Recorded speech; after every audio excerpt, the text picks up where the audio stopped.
Clerk will call the roll. Glenn Whitley, County Judge. Here. Roy Charles Brooks, Commissioner Precinct 1. Present. Devin Allen, Commissioner Precinct 2. Gary Figgis, Commissioner Precinct 3. Here. J.D. Johnson, Commissioner Precinct 4. Constitutes a quorum. Our invocation today will be delivered by Jason Kennedy, the pastor at the Abundant Life Church in Grapevine. Thank you very much for coming out today. After the invocation, please remain standing for our pledges. Thank you for having me today, and thank you for your leadership during this trying time for our community. Let us pray. Father, we thank you for the many blessings that you have given our community, and we acknowledge that we are imperfect, so we humbly come to you today to ask that you would grant us wisdom and strength as we govern the lives of men and women. May we govern with justice and righteousness, and may we do it in a way where all of God's children who are created in your image are treated fairly and with equality. Father, we ask that you would bring healing to our world and allow us to endure what we are called to endure with patience and peace and love and graciousness. And may you bring reconciliation to our land, and may we lead in a way that honors you and brings dignity to all souls today. In your name, amen. Amen. Amen.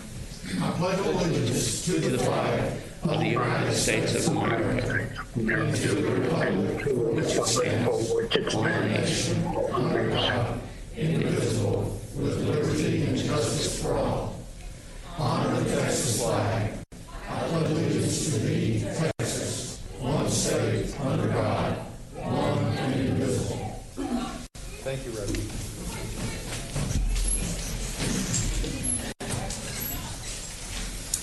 Ma'am, if you're going to stay in the room, yeah, thank you.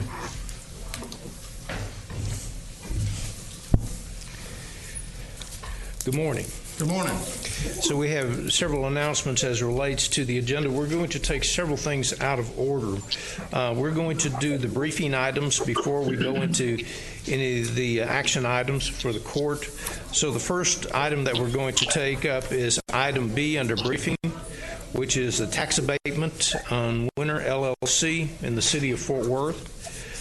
After we do that, then we'll begin our discussion as it relates to the coronavirus. We'll ask Dr. Tenasia to come up and speak to the court with his weekly presentation. Additionally, on the agenda, there's one item under the district attorney's office. That's item 7D1. This is a claim. It's a case 133 that you see there. It's in the district court. We're going to ask that be delayed until after closed today. We'll discuss that in closed. We have some other minor adjustments on various court communications, but we will address those as we bring those to the court this morning. Thank you. Just as aside, one of the things that I would say to Commissioner Allen, I had a surgery yesterday. She came through the surgery fine. Is still in the hospital, but just please ask you to keep her and her family in your prayers. And then Commissioner Brooks, I know you had a son. I know you had a son that got married over the weekend. How did that go?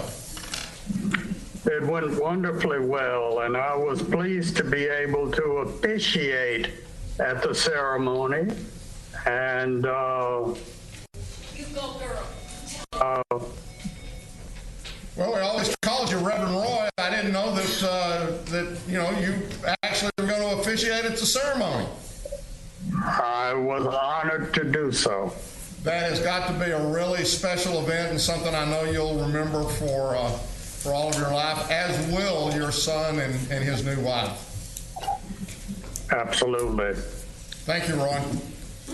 And I think JD just had a birthday or is having one in the next day or so. Is JD, are you about to have a birthday?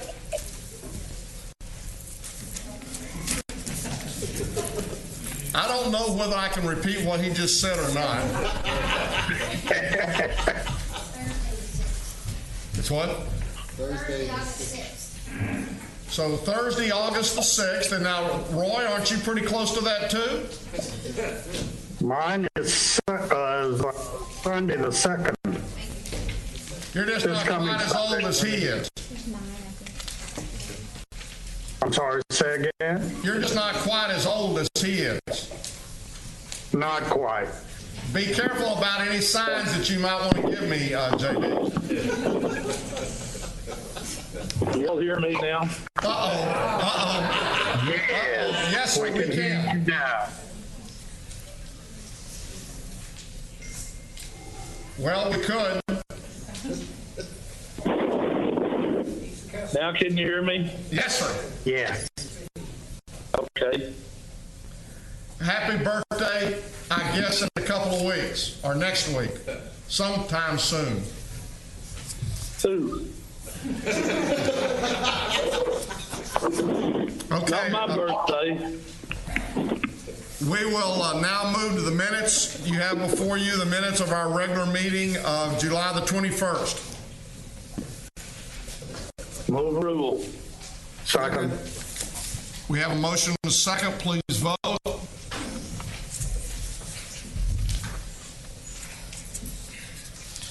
Commissioner Brooks, Yes. Commissioner Johnson. Yes. Motion passes unanimously. Court members, you now have before you the consent agenda. Move approval of the consent agenda. Second. Second. We have a motion and a second. Please vote. Commissioner Brooks, Yes. Commissioner Johnson. Yes. Motion passes unanimously. Mr. Manius. Okay, members of court, if we can now go to the briefing item, and we're going to take item B off on briefing. Ms. McMillan is here to address the court at this time. And her color-coordinated mask. Good morning, Judge, Commissioners. Morning. We're asking today for you to consider a tax abatement request from Winter LLC for expansion and development of a new data center facility within the current reinvestment zone in which its existing data facilities are located in Alliance Gateway Park in the city of Fort Worth. As you recall, in 2015 and 2016, Tarrant County approved participation with the city of Fort Worth in tax abatement for Winter LLC for this multi-building data center. Currently, there are 5 buildings on site, 250,000 square feet each, and approximately $1.8 billion in value has been added to that campus. In order to meet the growth demands from its parent company, Winter LLC is now considering expansion of its data center footprint within the same reinvestment zone to add a new 150,000 square foot data facility building on the far north end of the site, which would be here in the red square. It shows where the existing 5 buildings are, and then the square will be where the multi-story new facility will be. The initial investment is expected to be in excess of $125 million in real property improvements and over $75 million in new business personal property to the site. The county is requested to participate in tax abatement for the expansion facility at the same terms of the previous agreements, which is 60% of new real and personal property value for the county and 40% tax abatement for real and personal property value for the hospital district. And because this is in the same reinvestment zone under state law, the terms of this agreement would have to be the same as the terms of the previous agreements. So at that rate, we are expecting that over the 10-year period, the total tax abatement would be approximately $2.8 million from the county and just under $1.8 million from the hospital district. And over the same time period, we would be receiving in unabated taxes $187,000 annually from the county and $270,000 annually for the hospital district. Paul Wageman is a representative for Winter LLC, and he's here today. I'm going to ask him to come forward and make a few comments. Lisa, did you mention the average salary? Oh, I'm sorry. The employment at the location right now is still to be determined. That we expect it will be comparable to what some of the other buildings have been on there, but the average salary on the site right now is over $114,000 annually. Paul, you want to come on down?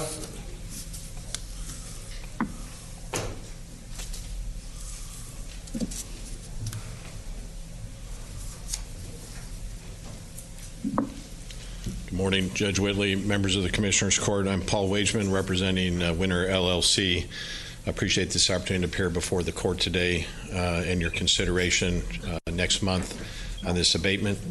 As you're aware, Winter has developed a very significant data center presence out at Alliance Airport. This is a further development of that project. It would be utilized more than likely for what's called cold storage, which is data that is accessed less frequently than hot storage. The current facility is currently considered a hot data center.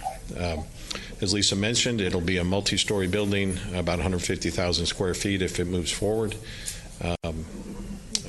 Salaries on average are about just over $114,000. It will employ hundreds of construction workers for a multi-year period, and then will employ a much lesser amount on a full-time basis to operate the facility. Again, we appreciate the strong relationship that Winter and its parent has had with the court and with the county and the city of Fort Worth, and appreciate your consideration. Thank you, Paul. Any questions at this point or any comments? Now, as I understand it, we will hear this today, and then we will take this up for action somewhere around the 1st of August. Correct. Starting this year, 1st of September, starting in January, the new state law requires that we have to set the public hearing 30 days from the time we set the public hearing. We have to give notice. So next week we will have on the agenda the setting of the public hearing 30 days from then, and so then we will actually approve the agreement at that time in September. Okay. So that'll be on the agenda on consent Will next that week. give us 30 days or will that give us 28 days? We'll figure it out. Well, I just don't, okay, I hear what you're saying. But usually if it's a Tuesday to a Tuesday, there's going to be a divisible by 7 in there somewhere. Thank you. Yeah, my only comment is I want to thank Winters LLC. They have, in the last 3 years, they've been a great corporate citizen here in Precinct 3 and all the nonprofits that they've worked with and supported and helped throughout our area. It's been greatly appreciated. They've done quite a few things with the school systems, and so we appreciate all that. Also, I would say, Lisa, you may have mentioned, I may just not have heard it. Since this is going to be now built on their particular facility, we will need to go back and rescind an abatement that we issued on something that this was originally going to be put on, right? That is correct. Last year we did do an abatement for the old QTS site that was adjacent to this piece of property, but that kind of fell through. So this is the location now within their current campus is where they're going to be doing that. So when we actually take action on the agreement, we'll be canceling the other tax abatement agreement from last year. Okay. Thank you very much. Your Honor, now we could go to the next briefing item. This is the presentation by our Public Health Director, Dr. Chinasia. Just, Mr. Benny, you go ahead and come forward, but I did want to mention before we get too deep into this that the food bank, we talked a couple of weeks ago about the food bank and the food drive that was coming up and how important that is. Please, understand that they are supplying a lot of food for folks who have been either out of work or and so this is extremely critical. And I would just encourage everyone to do whatever they can to help out and assist with that. I know this is the brown bag thing, so I'm gonna give my 20, and I know that Commissioner Fickus will Yeah, I guess so. Huh? come forth with his. We'll be looking looking for y'all soon here. Alice, you may have to come downtown for a meeting and bring this 20 with you. Or with I put $100 in my brown bag last week.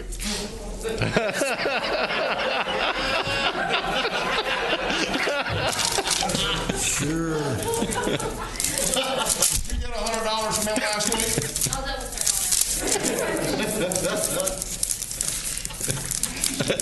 Oh, there you go. You did. There you go, Judge. Keep peeling them. Yeah.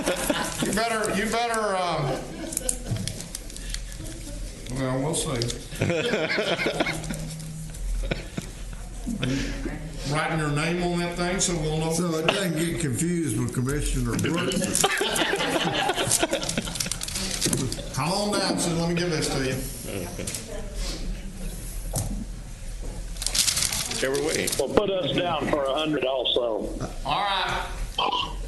I don't want anybody commingling. There's Fickett's and there's mine, and so you clear out what you want to do. And you make sure you got Brooks's.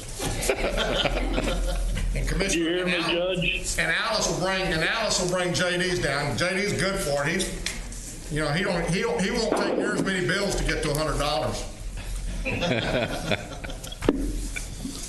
Okay. Send the 100 down there to them. Well, good morning, Your Honor, and members of the Commissioners Court. We're going to quickly go over our weekly briefing on emerging health issues. By the way, the date on that is actually July 28th. What? Did I send the wrong one? That's not Let me good. sure also talk with GK because I forgot to get his $100 before we ended up the discussion. Yeah, This must be the wrong slide because I might have accidentally, in the middle of the night, sent the wrong slide, so my apologies. Do y'all have the PDF by any chance? Because I know I attached that. Hopefully both weren't wrong. Do you want a copy of what you have there? Yes, sir. That would be helpful. This is what you sent. Oh, that's the wrong one, unfortunately. Vinny, I know. it's okay. Yes, sir. Most of I know you've had a few other things. Yes, sir. It's been okay. Thank you. I will just go by memory because, this stuff I live and breathe every day. So looking at, what we have, and I'll send back the correct slides and we can post those and all that. It's okay. The total number of cases are certainly, still increasing in Tarrant County. We're about 26,000 in Tarrant County at this point. And, there you go. See, the PDF was correct. Oh, that's good. Didn't mess up all the way. All right. But let me restart. So one slide I was going to cover on West Nile because we started covering that last week. The percentage positive pool for mosquitoes is certainly going up for this season, looking very similar to what we saw in 2016. Very different than what we saw over the last couple of years. So I want to kind of keep highlighting that our public, I know the focus has been on COVID-19, but we need to take all the precautions against West Nile, and it's a simple thing doing at home, making sure that we keep our backyards clean, our property clean. If there's any accumulation of water, even from sprinkler systems, we need to empty that out right away because a small bit of water can be breeding grounds for mosquitoes. And we're seeing that. In our data, we're seeing that mosquito breeding is happening in our community, and they're testing positive for West Nile, so West Nile's here. And the positivity rate, the infectivity rate is high in those mosquitoes, especially in northeast Tarrant County. That's where bulk of our activity occurs every time we have this issue, so we're having that there. As far as human cases, we unfortunately got an early start. Last week I presented to you that we have mosquito data, but nothing happened on the human end. Well, that afternoon we declared our first case and a first death. So that person ended up dying. Very unfortunate that we're starting off the season that way, but it's a grim reminder that we need to be paying attention to everything that's happening in our community, not just one illness. So that's my slide on West Nile. Going back to COVID-19, so like I was saying, Tarrant County has about 26,000 some change on cases and actually 349 deaths. So that would be an addition of one death this morning. Yesterday we had 0, so I was kind of hopeful that maybe we've kind of gone past the worst. Texas, we have 386,000 cases and 5,700 some deaths. Now, there's some changes that are occurring on death reporting. I know we've talked a little bit that the state of Texas is going to start looking at death report data to more accurately sort of report their information. But there is some concern because that's going to make our numbers look a little bit different than what DSHS reports. And the reason is death reports take a while to get to vital records, and there's a different way to look at it. What we've been reporting is what the clinicians report to us. So if a doctor at the hospital determined this person died of COVID, well, that's what we're counting it as. If it shows up on the death record, we're going to look at that as well. If the medical examiner ruled out that it was a COVID death, okay, we'll take it. But DSHS is changing the way they're looking at things. So there's going to be a little bit of a dichotomy there. Yet to be seen what impact that has. Is it going to delay things? Is it going to improve things? We'll just have to wait and watch. But they did send out a press release trying to explain all of that yesterday. So, Vinny, as I understand, I'm asked for, I guess, a little bit more. As I understand, in the past, when someone has passed away, it's been the clinician there who made the ruling as to what was the cause of death. Correct. And now what's going to happen is they're going to have to wait until the medical examiner. No, they're just waiting on what shows up on the death record in the vital records area. So they're going to just abstract information out of that death record. So How long normally does it take for that death record to get produced subsequent to the person's death? Well, for reporting of a death record, I think people have about 2 weeks or 10 days, I think, by statute to report it on a death record. But by the time all of this is filtered out, it could be 2-3 weeks. Fair enough, because it takes about 10 days to make the report and another week or two to, get all that information out. So does that mean that ultimately, from the date that change occurs, that we're going to be 2 weeks before possibly 2 weeks? Because I would assume that every death subsequent to that will have been by the clinician. And so it potentially could be 2 weeks before we see a movement in the number of deaths? Or a difference start to appear between our count and the DSHS count. That's our big concern. Because we're not changing the process here locally. They've said that in the press release that they're not expecting local health departments to change how they're doing stuff. They're only changing the way they're doing it at the DSHS level to account for what's happening all across the state and make it more consistent. We've already been reporting based on death report or the date of death, but DSHS is just now moving to that. So it's going to make their numbers look a little different because let's say the report came in today and it got reported as a death, but on our dashboard, so the one report that I'm making today, on our dashboard, the date of death is actually going to be the one that's showing, and that might be 2 weeks ago, but it takes a while to get all of that information in, make sure that it's accurate, and then when we come out and say, okay, we're reporting one more death, it's actually a death a few days ago based on date of death. Okay. So the one death that we're reporting today, when did that death occur? I'll have to go look at that date of death. I don't have that handy. No, sir. You're thinking that it occurred within the last couple of days? Yes, sir. Yes, sir. Well, that part I don't know how long ago, but it's going to show up on our dashboard because we've been reporting on our dashboard based on date of death. So that part is accurate. So because the reason for that is it shows you how the deaths progressed in your community. It's a more accurate representation. Reports, by the time you get it, it could be a variety of things. It comes in a lump for sometimes, okay, we're going to report all of these out to the health department. Sure, we'll take it. But each report has a date of death, and that's what we've been reporting based on. Are we reporting, and we report those dates of death to the state? Correct. Are the state getting their information from us or from the... Well, they're getting it from a variety of health departments and how they're reporting it, so they're trying to clean up by going to the date of death by looking at the actual death record. That's part of their logic on why they're doing it. Do we also report those deaths to the federal government? Yes, sir. Through the state. Through the state? Yes, so sir. We're not ending up reporting two different ways? No. It goes through DSHS, yes, sir. Okay. Thank you. Okay. Is this new counting way something that we're initiating, or the state's initiative? The state has initiated. They sent out a press release yesterday that they were going to make this change, and it was just to kind of clarify what that will mean. And again, they were not asking local health departments to make any changes. They just wanted to change their process and notify everybody that this is happening, but also sort of a concerning thing because the numbers may look a little different. Because if they are looking at just death records and we're reporting what we're getting from hospitals and clinicians and medical examiners, that data may look a little different. And then there are things that occur. For example, a Tarrant County resident may pass away at a facility outside of Tarrant County. On vital records, it may show up at the state level first before we even know, right? So that possibility is there, that they might have additional stuff that we don't know, and vice versa. Okay? Thank you. All right, so going back, number of tests conducted in Texas have been 3.6 million tests.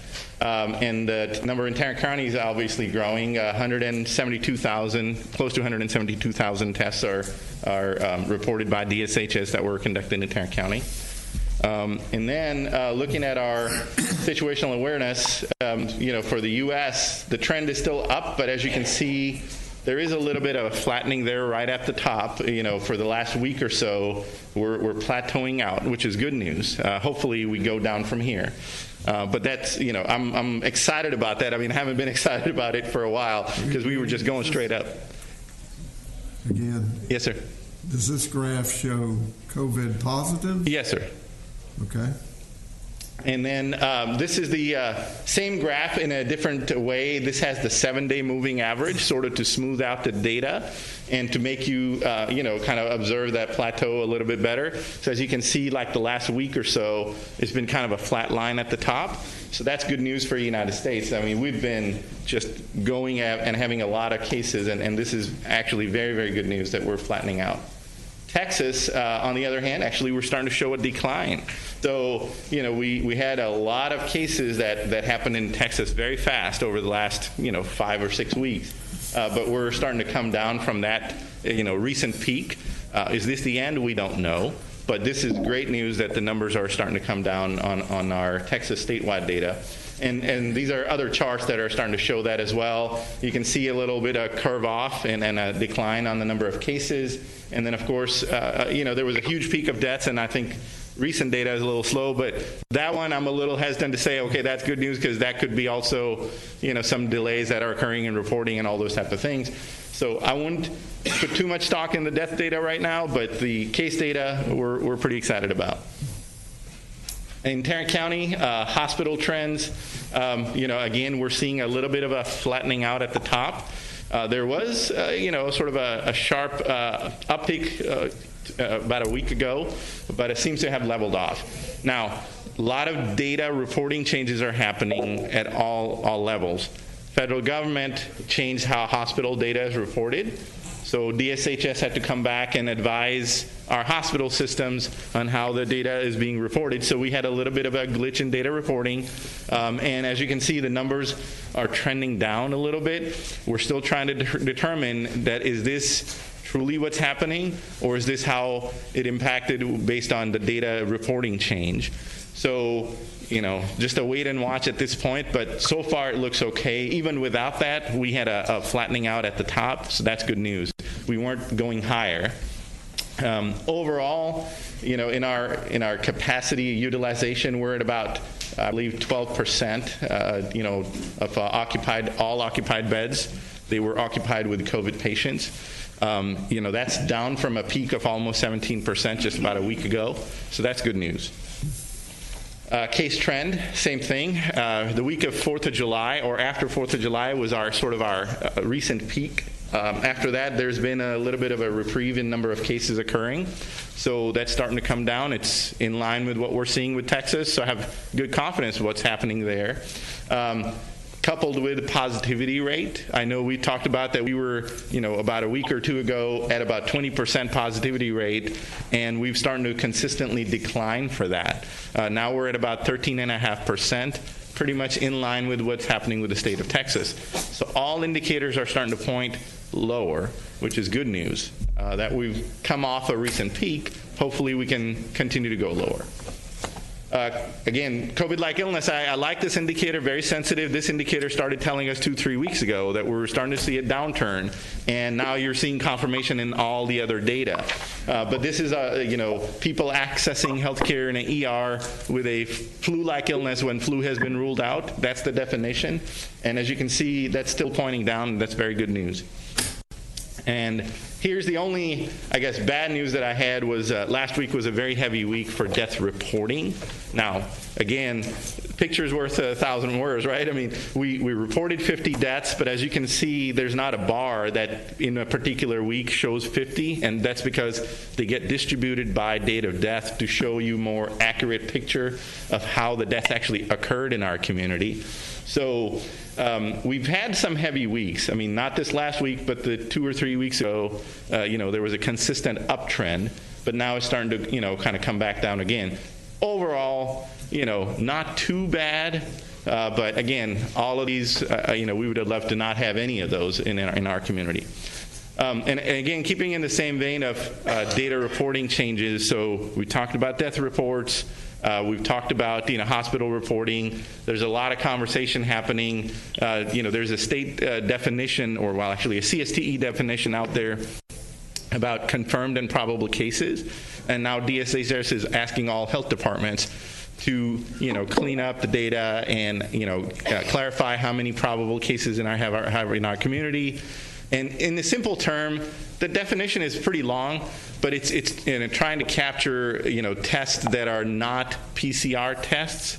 If there's other ways to quantify a case, it's looking at that. So it would count for your antibody testing that's happening, or other testing modalities that are coming, or even when somebody like a family member, so let's say the spouse or husband has a case and they went home with a confirmed test.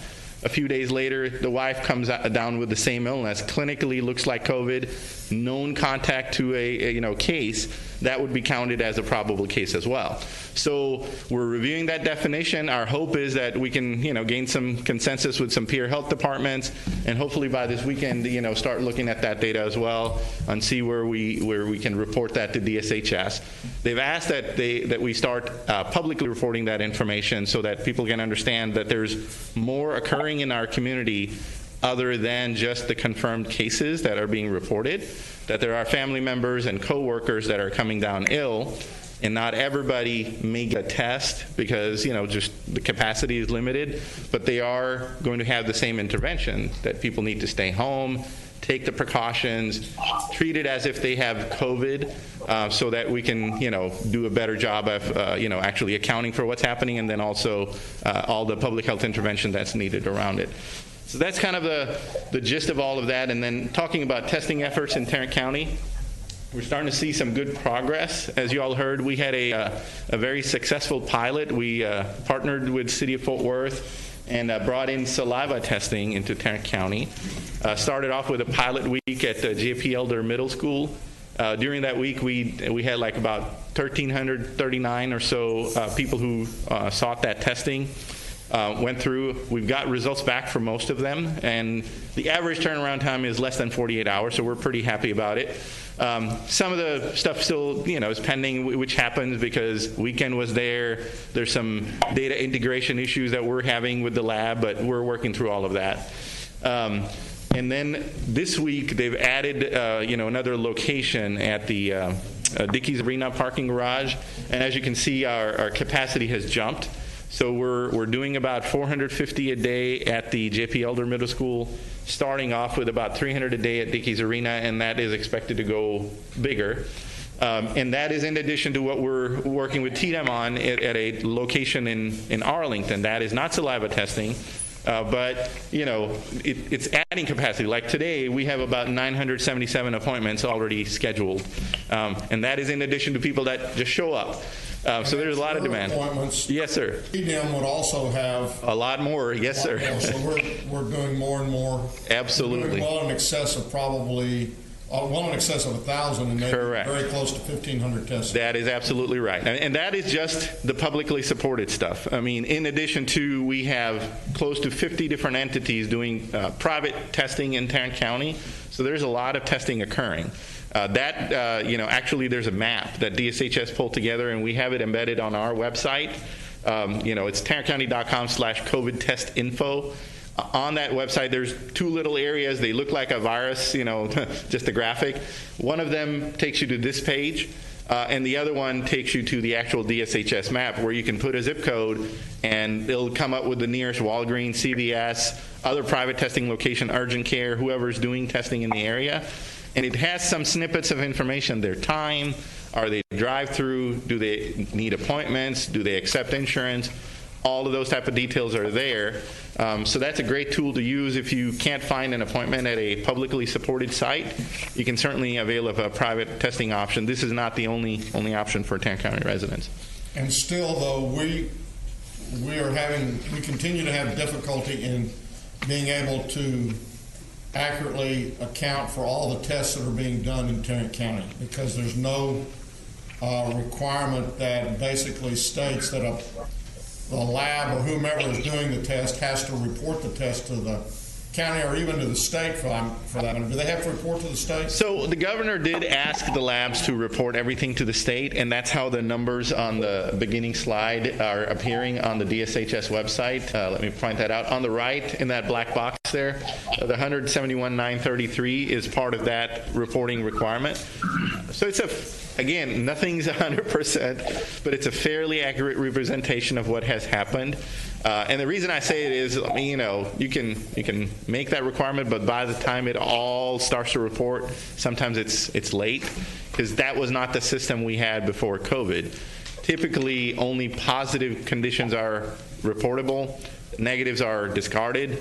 And all of these lab systems and electronic data systems were geared towards that, and they were not geared towards getting all the negatives. And then in COVID, we've had labs that don't even typically do any of this work now having to help with COVID, so they were not even set up to do all of that. So that's part of the reason for delays. So I guess, hopefully in the future we'll be able to get some sort of a requirement that they must report all of their tests, positives as well as negatives. But two, as it relates to this particular COVID-19, we can make the assumption that there were probably a lot more tests done than what we're currently showing, and at the same time realizing that the scarcity of the reagents meant that a lot of the tests couldn't be done back then. But in all likelihood, there are more tests that have been done in Tarrant County and in Texas than what is currently showing on that. That is absolutely true. I have confidence in that because I can tell you how much delayed that data is. You and I have talked the COVID-like illness trend data and the lab capacity data we look at in a system called Essence. That has about 65 to 70% of national large labs dumping that data into that system. So there's more out there, that's for sure. We agree. Yes, sir. Thank you. All right, that's all I have on COVID, and if there's any questions, I'd be happy to answer. Judge and Benny. Yes, sir. I'm particularly interested in the public testing sites, since those that are not public often require an out-of-pocket payment or a charge against one's insurance if one has insurance. The public sites are open to all, regardless of ability to pay. So where are we on rolling out public testing sites on a more countywide basis? DK, did you want to address some of that, or did you want to? You can start. Let's go with the short version of what Mr. Manning has done. Sure. Thank you, Judge. I appreciate your confidence. So what we're doing, we have different contracts that we're executing now, and it's our intent. We have one site that we're looking at for TDM to do that is going to be in the northeast part of the county. It's not going to be a contract with Hunyu. It's going to be with a different vendor. We're contracting with Hunyu, which is running the site in Arlington, and we've got our emergency management people looking for sites in Southwest Fort Worth. Also, Commissioner Johnson with the city and the county setting the one up at Dickies Arena. That, at least now, for now, is going to serve as a permanent site for the Northwest. And if we need to move more about in your area, well, then we'll do that. Remember what our strategy was on this was that we would have 4 permanent sites, 1 in each of the precincts. And once we got those sites stabilized, we would then do some additional roving sites. So short answer to a long question, Commissioner Brooks, we're contracting with those individuals and setting up locations in your precinct. Before you set up a site in Precinct 1 or permanent site, would you have a discussion with me about its location? Oh, absolutely. In fact, our whole directive is when we determine or have different locations for the permanent sites, that they need to meet 2 criteria. First of all, they need to be in a hot spot. And second of all, the county commissioner of that precinct has to approve that site. All right, that's fine, because I'm not sure that, well, let's talk about that when you get around to Precinct 1. Yes, sir. Yeah, because nobody's asked me or told me about Dickies Arena until today. Commissioner Johnson, that was a site that the city of Fort Worth had initiated, and we were not necessarily involved in the location of that site. We are paying for part of those tests, but we will reach out to you to see where you would think we want to give you the hot spots in your area and see if you have a choice where you'd like to set up one of these sites. Okay, thank you. Any other questions of Vinny? Thank you, Vinny. Thank you, sir.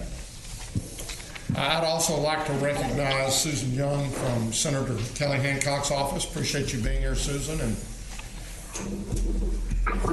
any help you can give us would be appreciated. Okay, Your Honor, we are going to go into the administrator section now, and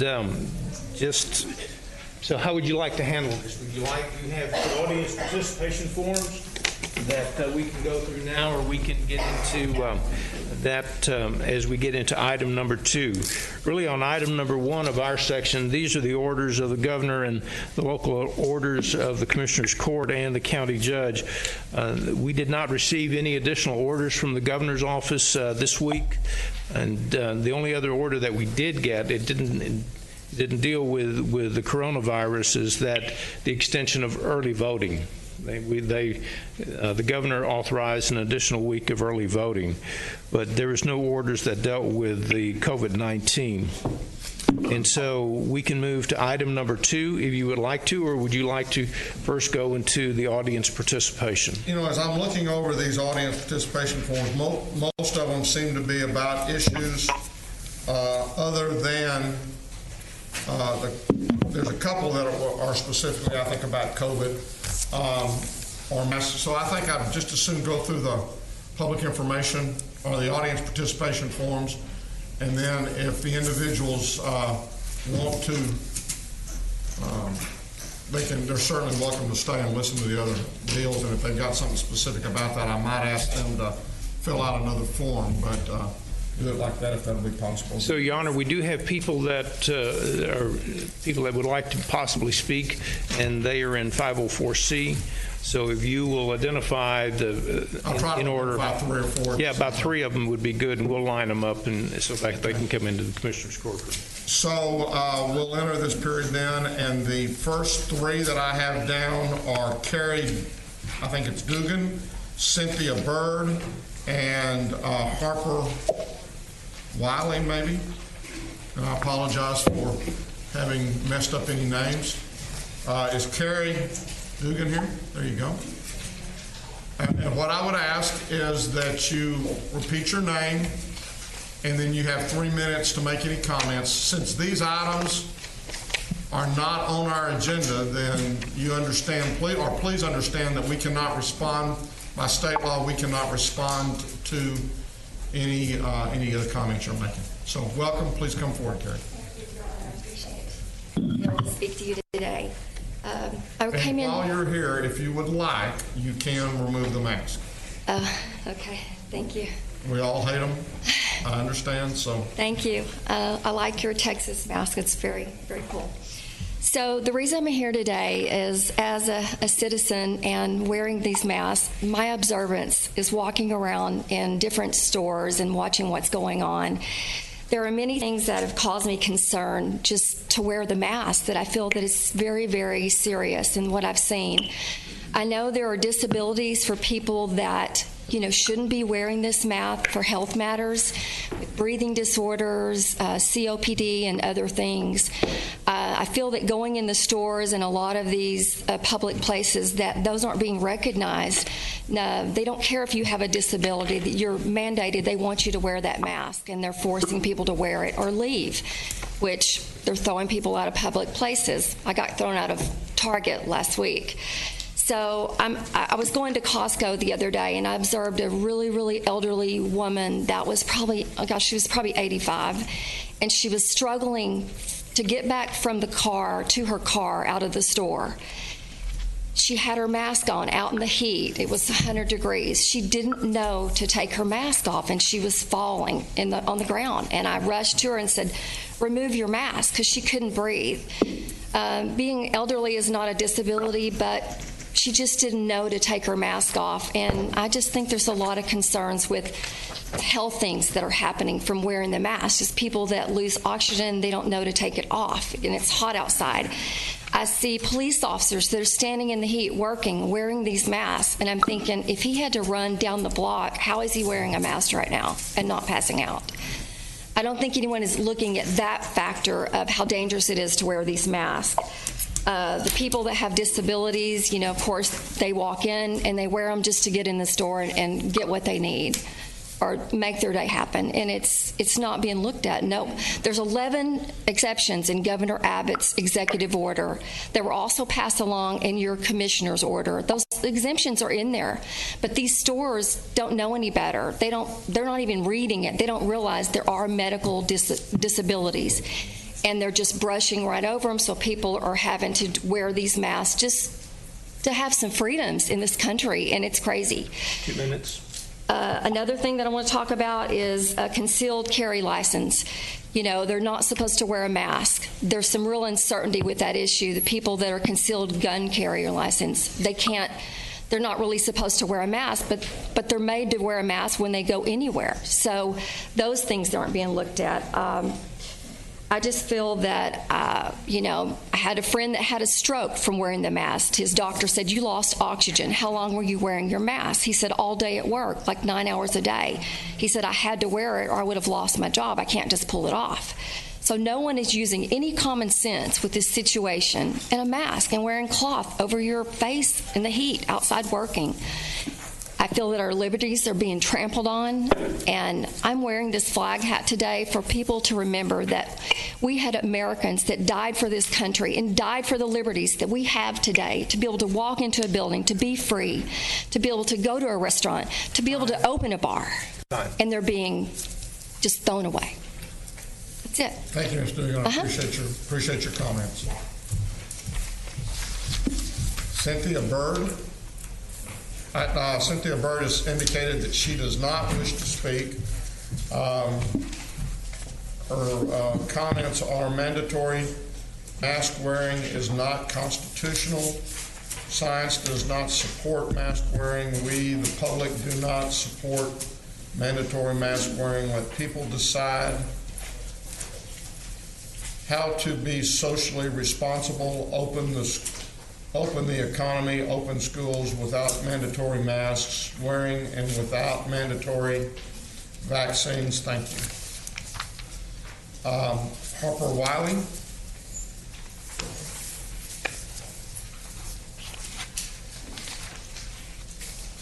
Good morning. Good morning. Go ahead and repeat your name, and then you have 3 minutes of comment. Harper Wiley. And you can, again, if you would like, you can take the mask off while you're speaking. Okay, thank you. Hi, I am Harper Wiley, and I'm going to be in the 11th grade at Paschal High School. I want to normalize my life in the midst of this pandemic. This can be done by opening up schools and allowing us to learn again. Even though there is fear centered around this virus, we have to move past it and allow students to learn in the most successful and beneficial way, which is in person. Just being a junior, I am struggling with online school.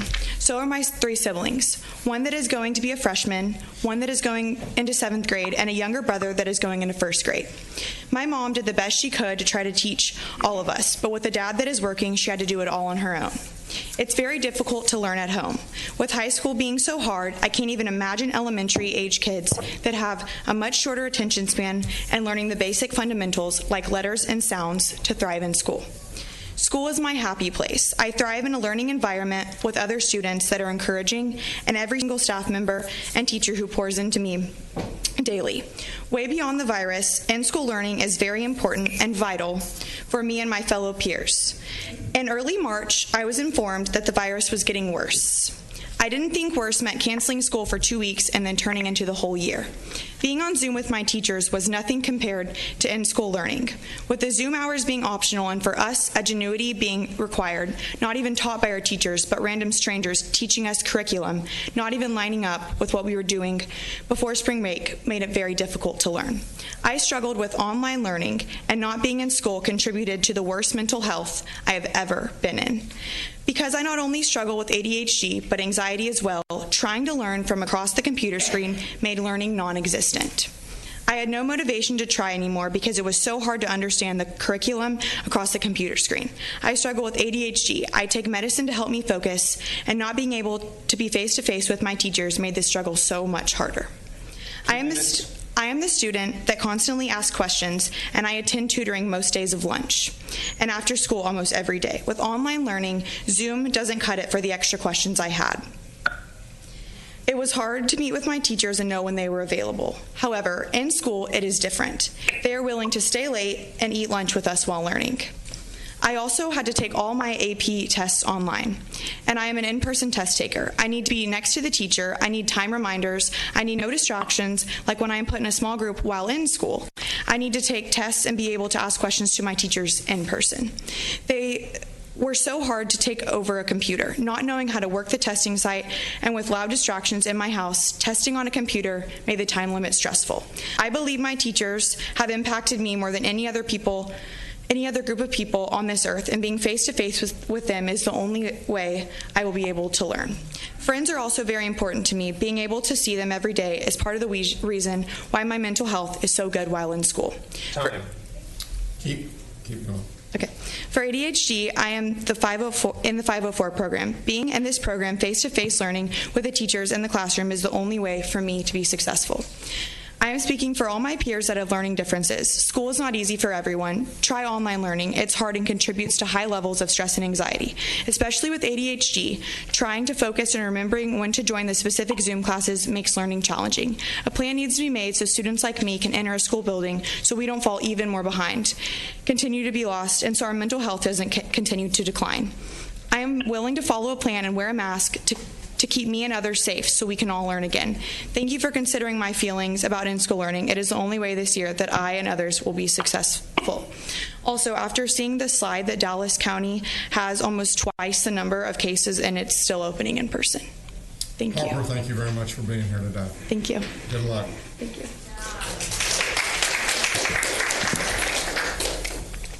Jesse Childers.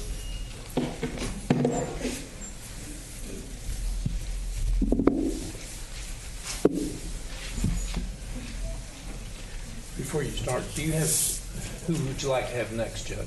I'm sorry. Next will be Janet Jackson, followed by Kyle Coburn. Thank you. Judge Whitley, Commissioners, thank you. Jesse Childers in Keller, Texas here. Thank you for this opportunity to speak, and thank you for your service to our county.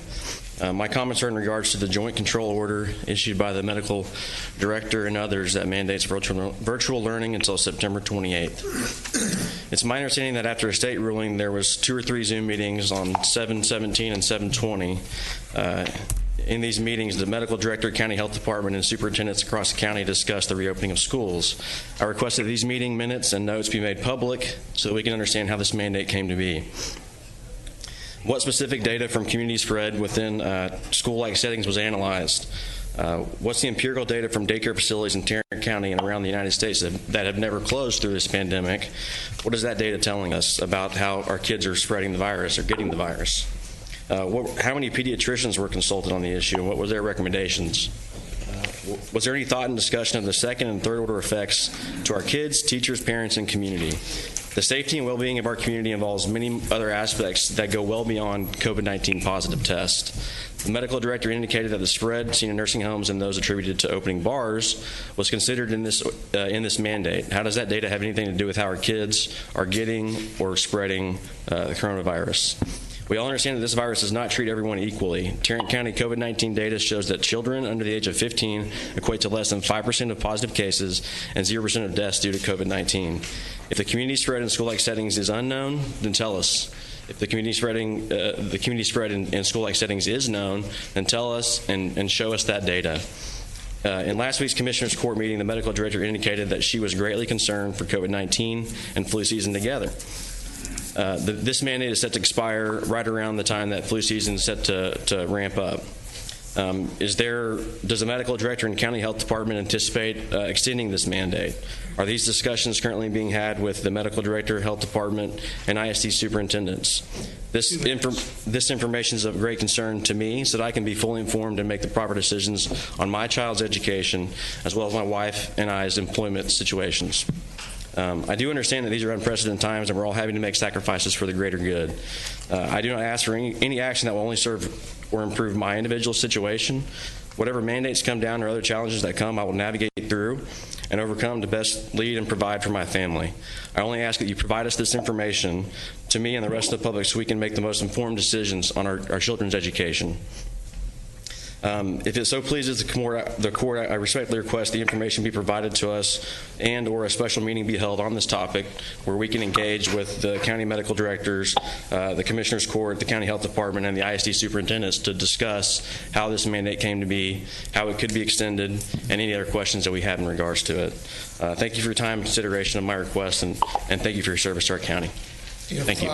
Again, I can't really respond except to say that some of those things you asked for would require request of public information, and that would be sent to the county. And so you might, although I believe that some of those have already been requested, but yeah, I requested. I think it was as soon as the mandate came out, either that day or the next day, requested that information. I haven't received a response. I would say that our folks are beginning to put together that information. The parts of it that are the response to the request that you've made. Sure. And so that should be forthcoming first. And here's Mr. Manius. So you might, if you made changes from that standpoint, you may want to give him that list so that we can pass that forward to the attorneys and begin to accumulate any information that we may have in regards to what you requested. I absolutely will. Thank you so much. Thank you. Janet Jackson.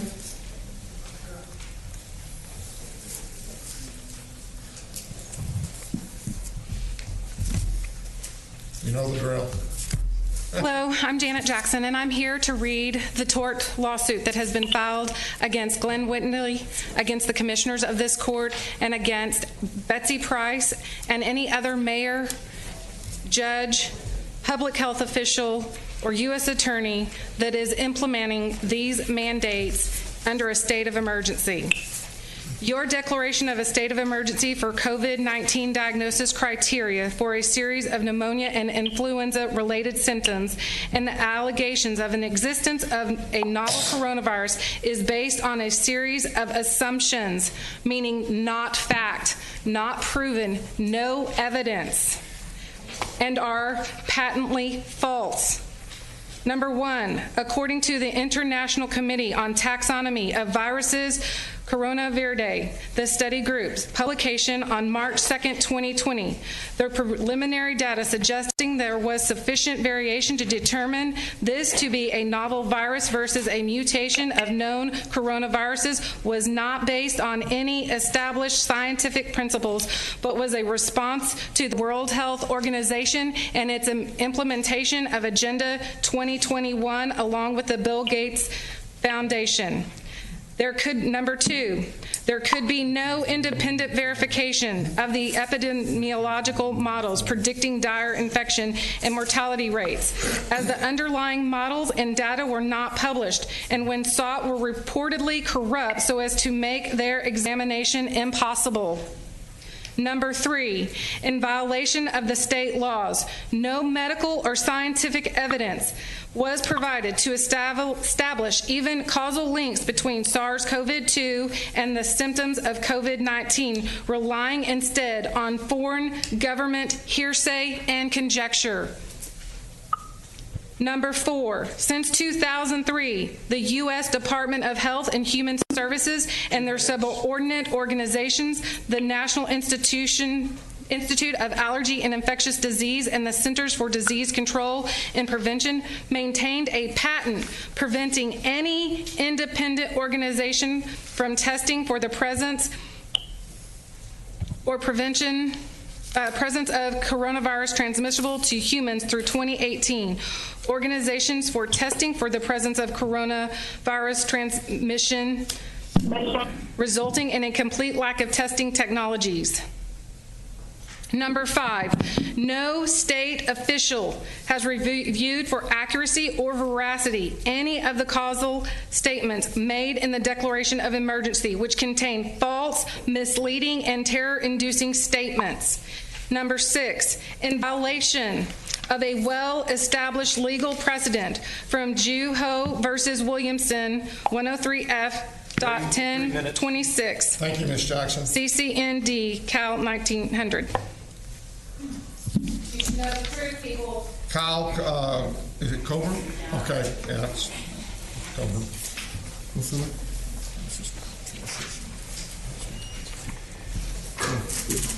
Your Honor, you have the next 3. I'm sorry. Keep reminding me of that, please. Sherrod Perry, Magi Zoska. Yes. Not yet. Just you're the second. You're not the next one, but the one after that one. Right. And then Kevin Moore. Thank you. Name's Kyle Coburn. First of all, I just want to say thanks for the opportunity to speak. I know you guys are catching it from all sides, so I appreciate it. I also want to say thank you for letting Ms. Wiley finish, because I think it's incredibly important to hear from the students. I'm a teacher and I'm a parent, so I understand exactly what you're going through. Listen, I went to a school board meeting last night, and every member there that I spoke to, and I didn't speak to all of them, but every member there that I spoke to basically blamed you and you alone for the whole shutting down of the schools. I got home that night, and it was funny, because I get home that night and I see a Star-Telegram article that basically says you were saying, well, it's really the schools and the health department, and kind of fingers pointing every direction, but nobody really stepping up on this thing. You know, every school district had a plan. Every school had a plan for opening in online and in person, giving people options, and now that's all gone away. And I don't know who really is to blame for that, but it's in my opinion, silly. I came down here about a month ago to talk about mask mandates. I came down here because I wanted to speak out against the mandate, not because I'm against masks, but I'm against the mandate and forcing everyone to wear them.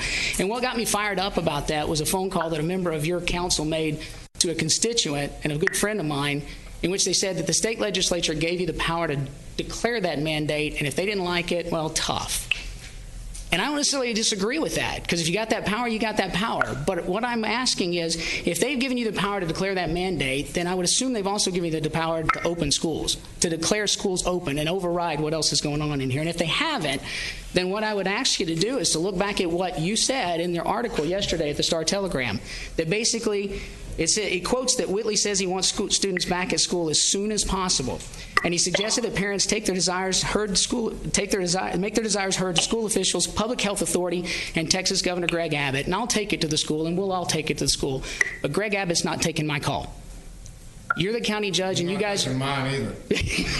Well, he's going to take y'all's before he's going to take ours. You're the county commissioners of the third largest county in the state of Texas. He's going to have to talk to you at some point. Okay? For as long as we've been doing this, you guys have asked us to follow the science. And when you look at the CDC, the WHO, you look at the American Pediatric Association, you look at thousands of scientists, studies in Germany, studies in Australia that have already put kids back in school, they say this is okay. They say it is safe for kids to go back to school. But we've basically put kids on house arrest. And while they've been on house arrest, teen pregnancy is up, teen drug use is up, teen alcoholism is up, child abuse is up, domestic violence is up, and the main one, teen suicide, is through the roof. Okay? We are doing a huge disservice to their kids, and their lives are spiraling downhill because we're not doing our jobs. Okay? I'm just asking you guys to look at the biggest picture that you can possibly look at. Look at young ladies like this right here, and get these schools open and give these kids a chance. That's all I'm asking. Thank you.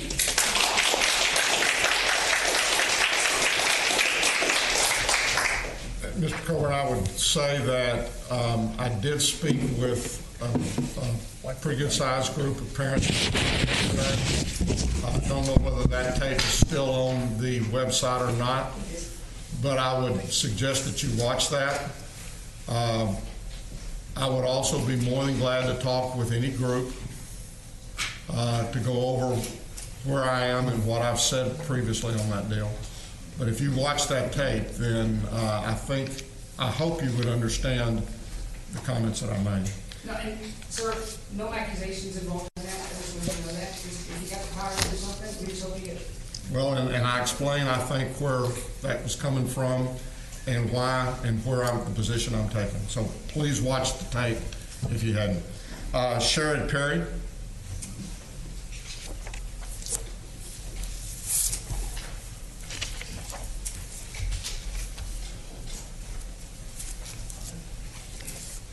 Good morning, sir. Good morning to you, Judge Whitley. All right, so like I said, these are some signs that I've taken to a couple of rallies, and I like to use visual aids. I'm actually a teacher. I taught at Tarrant County College past 10 years. I teach mathematics and statistics. So for a few minutes here, I was going to discuss statistics with you because, again, when this started in March, I actually was on board, like most of the measures made sense then. The mask made sense to a certain degree. Even shutting down made sense, again, in March. And in fact, of course, that's what most schools did, like including mine. But as this went on, as this progressed, my mind was changed like 180 degrees on the mask. My mind was changed on the locking down, and I went from a point from thinking that they actually might help to realizing that they actually are counterproductive.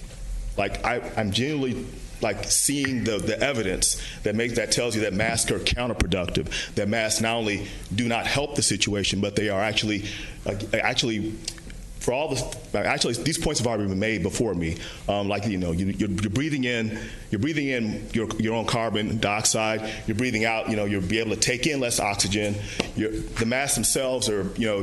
Even Dr. Fauci said this months ago that you're tempted to touch it and fiddle with it. So you're literally, whatever germs is picking up, you're touching the mask, you're touching your face, and so Dr. Fauci said this. The Surgeon General said this. They said back in February that no one should be wearing masks. They said this. Okay, if you want to listen to them, they said we shouldn't. And now we're being told that mandatory masks make sense for everyone in the country. Are they even looking at the statistics? And the one statistic that I want to make sure that I got in during my 3-minute presentation is 0.26%. Okay, what is that number? 0.26%. That is an estimate from the CDC of the infection fatality rate. In other words, out of all of the people who will be infected by COVID, this came out in May. I have a document here that I could show you if you wanted it. But yeah, the estimate is that out of all of the people infected, they're estimating 0.26% of those infected would die. So if you want to flip that around, okay, as I put on my board here, what that really says is that 99.74% will survive. We're talking about a virus and that's not just there. I'm not just going by CDC. There's other. There's a group in Oxford that had a similar estimate. So again, the infection fatality rate or the survival rate is 99.74%. We're locking down. We're wearing masks. We're 6 feet apart. We're doing all of these measures for a virus that has a over 99% survival rate. Time, okay. And there are treatments that, such as hydroxychloroquine and other treatments that I can't talk about because I'm out of time. Thank you very much, sir. All right.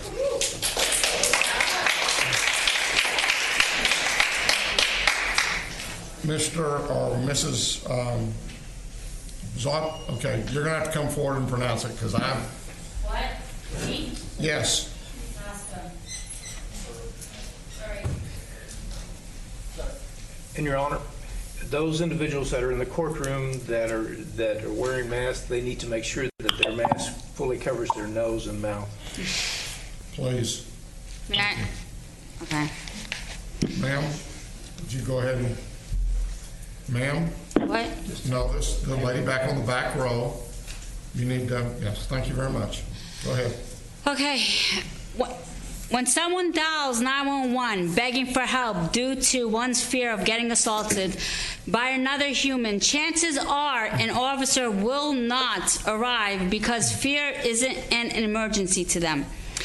So what makes the government think that they can create false narratives allowing businesses to force masks due to fear of catching the virus? And on a personal note, on November 5th, 2013, I was laying on the ground yelling, "I can't breathe," as I was a victim of police misconduct. To prevent me from suing, within 9 months, a false criminal record was created for me. 4 false arrests, 96 days in jail, 20 months in prison for trying to get the media's attention, and 6.5 years later, no justice has been served. While I'm dealing with all my injustice now, I have to be forced to wear a mask due to fear, which is exacerbating my anxiety and provoking my flashbacks of my injustice to reoccur. Get it together, Mr. Government. You are the problem, and your duty is to uphold your own laws that you created. Thank you, ma'am.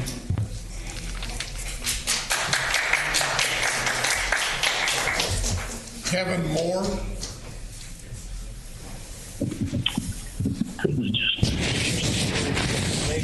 He's coming right here. And Your Honor, if you can give me some. Okay, the next is Blanco. I'm not sure I got that one right. R. Rogers and Joanne Cardona. Thank you, Kevin. Go ahead, sir. All right, my name is Kevin Moore, and first thing I want to do is I want to address the last 2 times that I've come before the court. I was very passionate. I still am very passionate about the eroding freedoms in this country, and I'm gravely disappointed in what America has become, but I'm not here to show anyone up or to argue, and I apologize if I've ever come across arrogant in any way.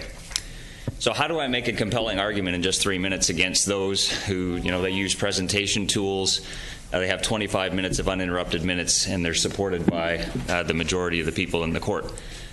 And as I was contemplating what I was going to say today, I thought about the Pledge of Allegiance. And the Pledge of Allegiance says that we're one nation, under God, indivisible, with liberty and justice for all. Nowhere in there does it say anything about the safety or the public good. It talks about liberty. And I look at America today and I wonder what part of the Pledge of Allegiance is actually still in effect. It's a very scary thought. So all this stuff that's going on right now, we have these unintended consequences. My wife was in the nursery at church a few weeks ago, and she was looking at a child, and the child was just staring at her. And she said, "Hi, sweetie." And she just looked at her blank stare. She pulled her mask back and smiled, and the kid's eyes lit up, and she smiled. And what are we doing to this generation? We're taking away the social cues, and we're saying, you know what? Get away. Don't look at me. Don't smile. Don't feel my emotion. What does that do? These unintended consequences that we face, we have domestic abuse, we have drug use, we have violence fear, missions are shut down, churches are closed, no singing allowed in California, we have food shortages, we have small businesses going bankrupt, commercial real estate protests, commercial real estate falling, protests, violence, skyrocketing debt, and hotlines to report our neighbors. Is this the world we want our kids to grow up in, or our grandkids? Throughout history, government has had a terrible track record of overreach. It never protects. It always leads to imprisonment, control, and often death. Intentions of the government and the New World Order are to take every inalienable right protected by the Constitution away from us, to immunize and track everyone with a one-world digital currency, a cashless society so they can tax and monitor everything, silence the people, and shut you down on social media. Corruption is written all over this. False reporting, states blocking prescriptions of drugs that have shown great efficacy, political agendas being forced down our throat. If our freedoms can be taken away in emergency, what stops the government from declaring another one to take away more? where does it end? No one is ever perpetually in power. One day we're all on the opposite side and someone will take away a right that we hold dear. I take care of myself. I eat my vitamin D, I work out, I eat healthy, I drink lots of water, but my trust is in the Lord. And one day I'll stand before him and answer for my life. The Bible says where the Spirit of the Lord is, there is freedom. And unfortunately, he's been asked to get out of every facet of society. And we are reaping the consequences of that.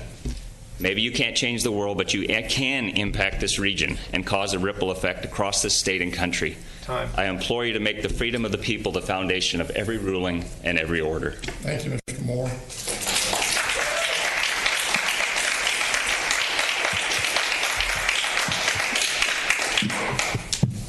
And Ms. Zaska, if you're going to stay in the room, you'll wear the mask. Thank you. Blanca?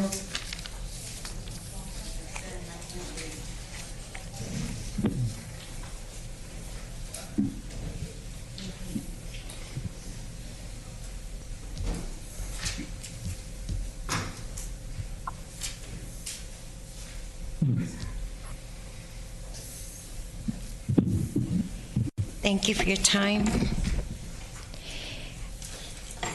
I was sitting there listening, and we were talking outside, and just about everything that I wanted to say has been said already. Father, what do I say? And he revealed to me that the only way that things are going to change is if people's hearts turn to God.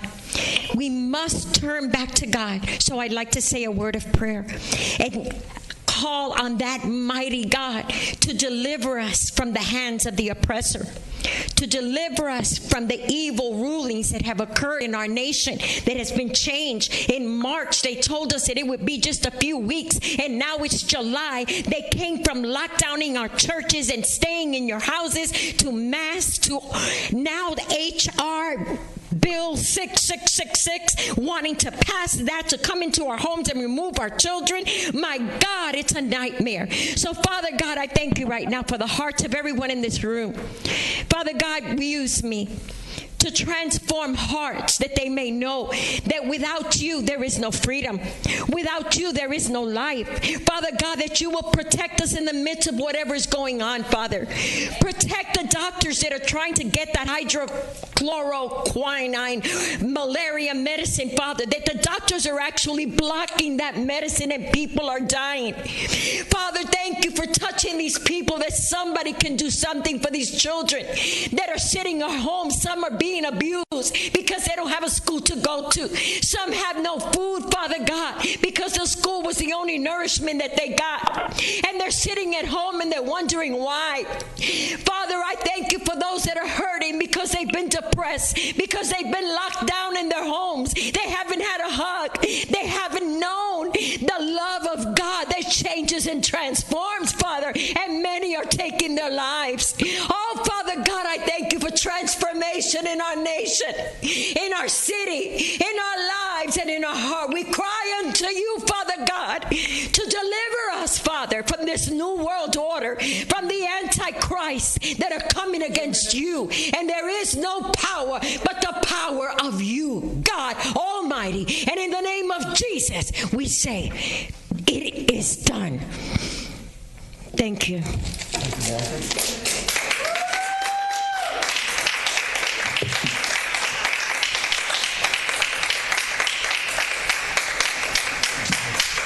R. Rogers.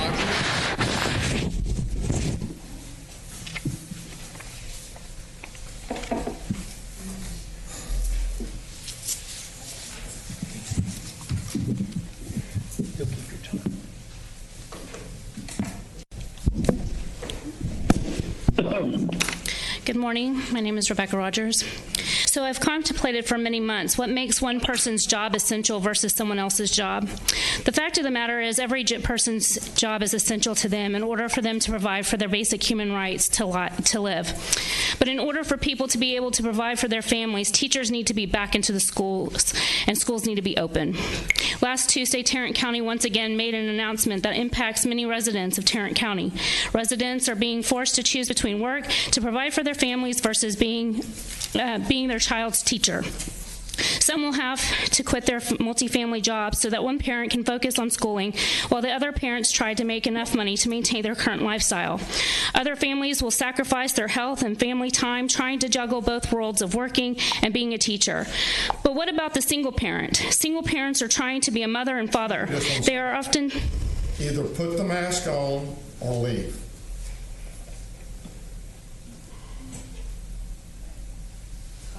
I'm sorry to interrupt you. May I extend my time? Yes, you can. Thank you. Single parents are trying to be a mother and father. They are oftentimes barely hanging on financially and don't have the luxury not to work and are maintaining several jobs just to make ends meet. Now those single parents are being stretched thinner by having to figure out how to make sure that their child gets the education that they deserve.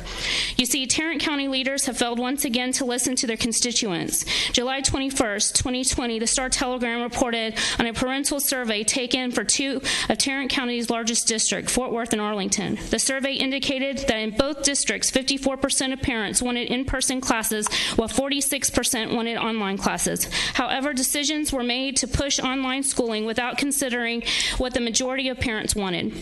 In January, Texas Conference of Urban Counties stated that there are 1.2 million single-parent homes with kids under 18. The most recent data I could find for Tarrant County was in 2017, which indicated that there were 59,000 single-family homes in our county. I can guarantee you that in 3 years, those numbers have climbed. According to Fred economic data, the unemployment rate in April of 2020 this year skyrocketed to 13.4%. Many are trying to recover from financial devastations and are seeking to restore their livelihoods. That can't be done if they have to worry about teaching their children. Tarrant County families are in need of their children to be in school so that they can provide for their families. In March of 2019, WFFA reported that a study came out showing that approximately 15,000 homeless kids are in Tarrant County. This was prior to COVID. Can you imagine what the numbers are like today during COVID with a 13.4% increase in the unemployment rate? Due to these many families in Tarrant County don't have the resources and means to provide in-home online school for their children. Online schooling requires access to technology and the internet, and many cannot afford or don't have the time and hours of the day to school their children and work. On July 15th, Stanford Dr. Scott Atlas stated in an interview, "Science shows kids should be back in school. Keeping schools closed hinders children from full learning experiences and includes social interactions and hand-on teaching. It is time to reopen schools. We are 5 months into this lockdown and we have a better understanding of this virus. The recovery rate is 99%. It is time for the school to open and people to learn to live with the virus, just as we have learned to live with many other viruses." Thank you for your time.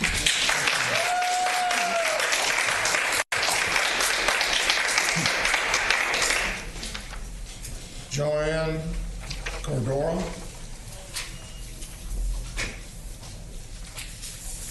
Joanna, I'm sorry.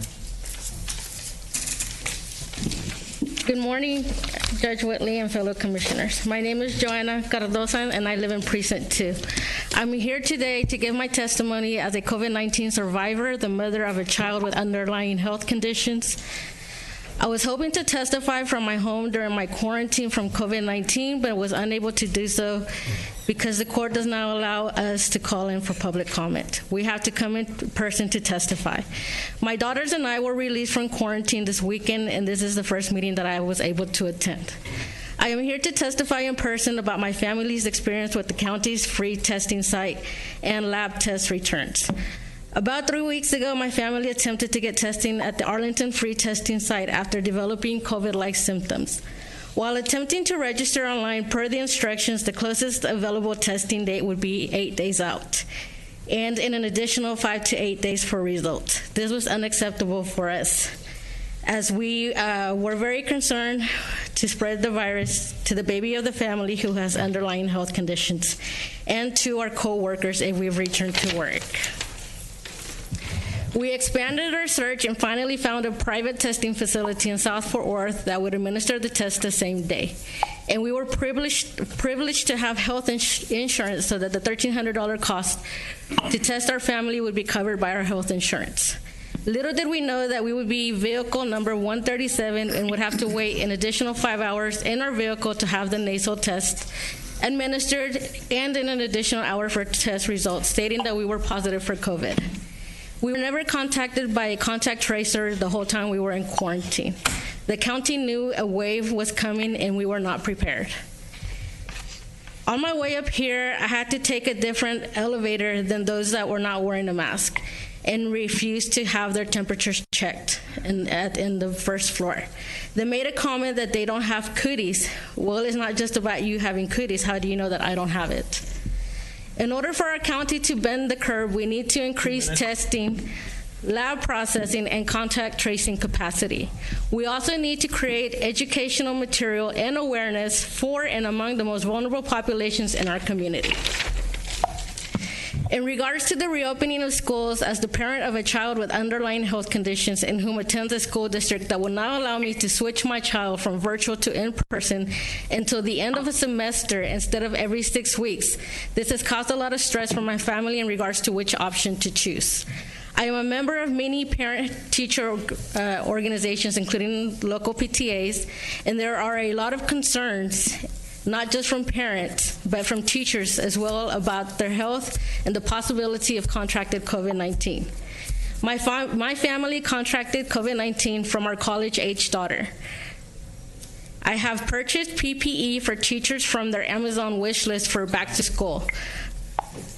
So how do we know that our districts are actually prepared to go back to school? Joanna, let me just say this. I can't speak to the part about the schools, but with regards to your first part, which is about the testing, that is on our agenda, and it's something, I'm looking at my DAs before they get up and club me. As you heard, we are trying to do everything we can to increase the number of tests that we're taking, and we want to continue to do that in an effort to try to get as many people tested. We've selected several different vendors to participate in that in an effort to be able to hold the feet to the fire as far as the turnaround time goes.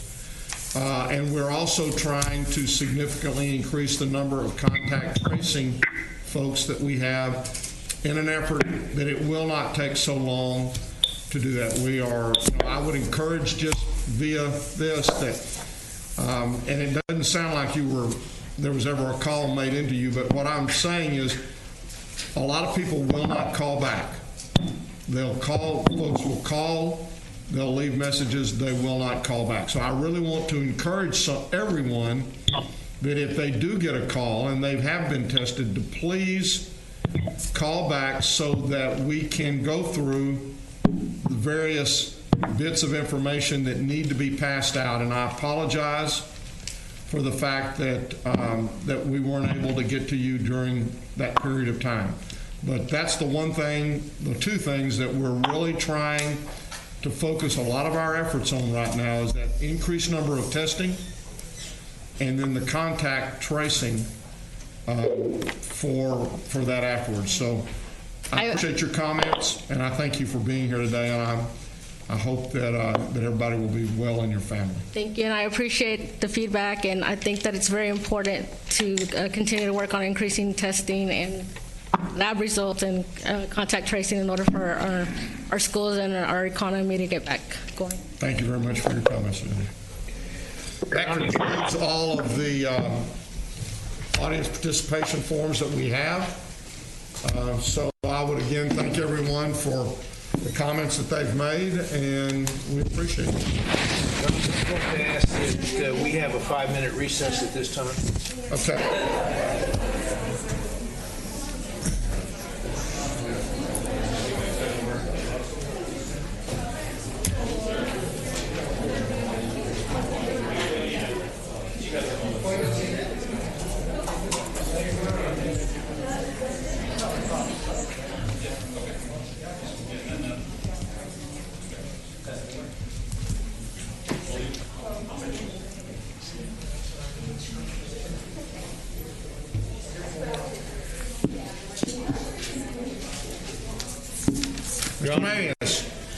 Thank you, Your Honor.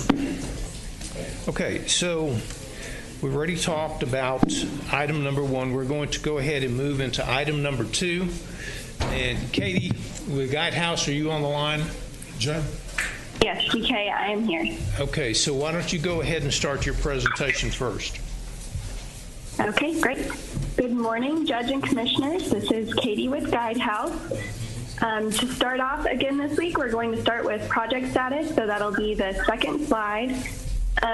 All activities are on track. We continue to support the county on the development of their FEMA project worksheet, as well as continuing to provide support on eligibility determination for different things that come up throughout the week. Today we're going to be pretty brief. It'll be similar to last week, where we're just focusing on the 4 pillars update and the county spend update. Are there any questions on project status or current activities? If not, we move on to the next slide for the 4 pillars update. So there are just a few updates on this slide this week. Under economic stimulus pillar, the initial grants for the Small Business Assistance Program will be awarded July 28th, so that's today. Under the social services pillar, the NGO Assistance Program closed on the 21st. They received 148 applications, and they will be under review until the 7th. There are no other updates on the 4 pillars. Does anybody have any questions or comments on this slide?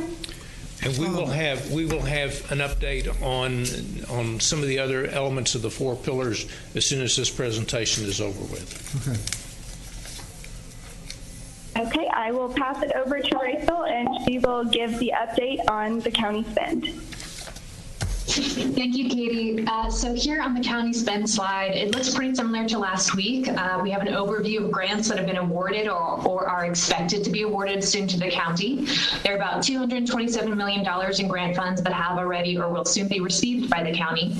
So since our last report, there have not been any new awards or receipts, but there have been new expenditures against these grants, which are captured on the next slide. Any questions on this slide before we move on? If not, we can move over to the expenditure slide. So similar to last week, we have an overview of expenditures here. The total amount invoiced and encumbered expenditures is $85.5 million. I just want to reiterate a few notes from last week that expenditures against the non-CRF grants from the previous slide are depicted here under the multiple grants category. So that's at the bottom of that table on the left. We've also expanded the total expenditures pie chart to reflect all expenditures. So emergency response, the 4 pillars expenditures, and expenditures against multiple grants. And at this time, the testing pillar includes expenses related to testing, mitigation, prevention, and contact tracing. For example, costs related to facilities for these activities. And we believe a portion of the $3.3 million approximately categorized as testing will be eligible for FEMA, and that would reduce this amount. Any questions on this slide? I guess the one question that I have, I know we filled out our form, that talked about general expenditures through June the 30th. Do we know, are those subject to public information, and have we gotten or been able to get copies of those from any of the other entities within the state included? You're talking about the report to the Treasury? Correct. And you want to know if it's subject to public information? Well, that, and if you have copies, for example, I know you're working with Harris County. You may be working with Travis County. Can we get copies, or how could we go about getting copies from these other entities that are filing these forms? Yeah, that's something we can look into. I'm not sure if it's public information at this time, but we can look into that. You just want to understand a little bit more about how other counties are spending their funds? Yes, and then I'd also like to know how much money the state has spent.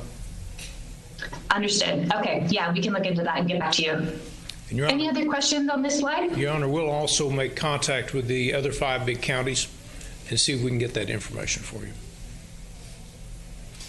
One other question, I don't know if it's now or if it would be, I know the governor just recently extended early voting in November from 2 weeks to 3 weeks.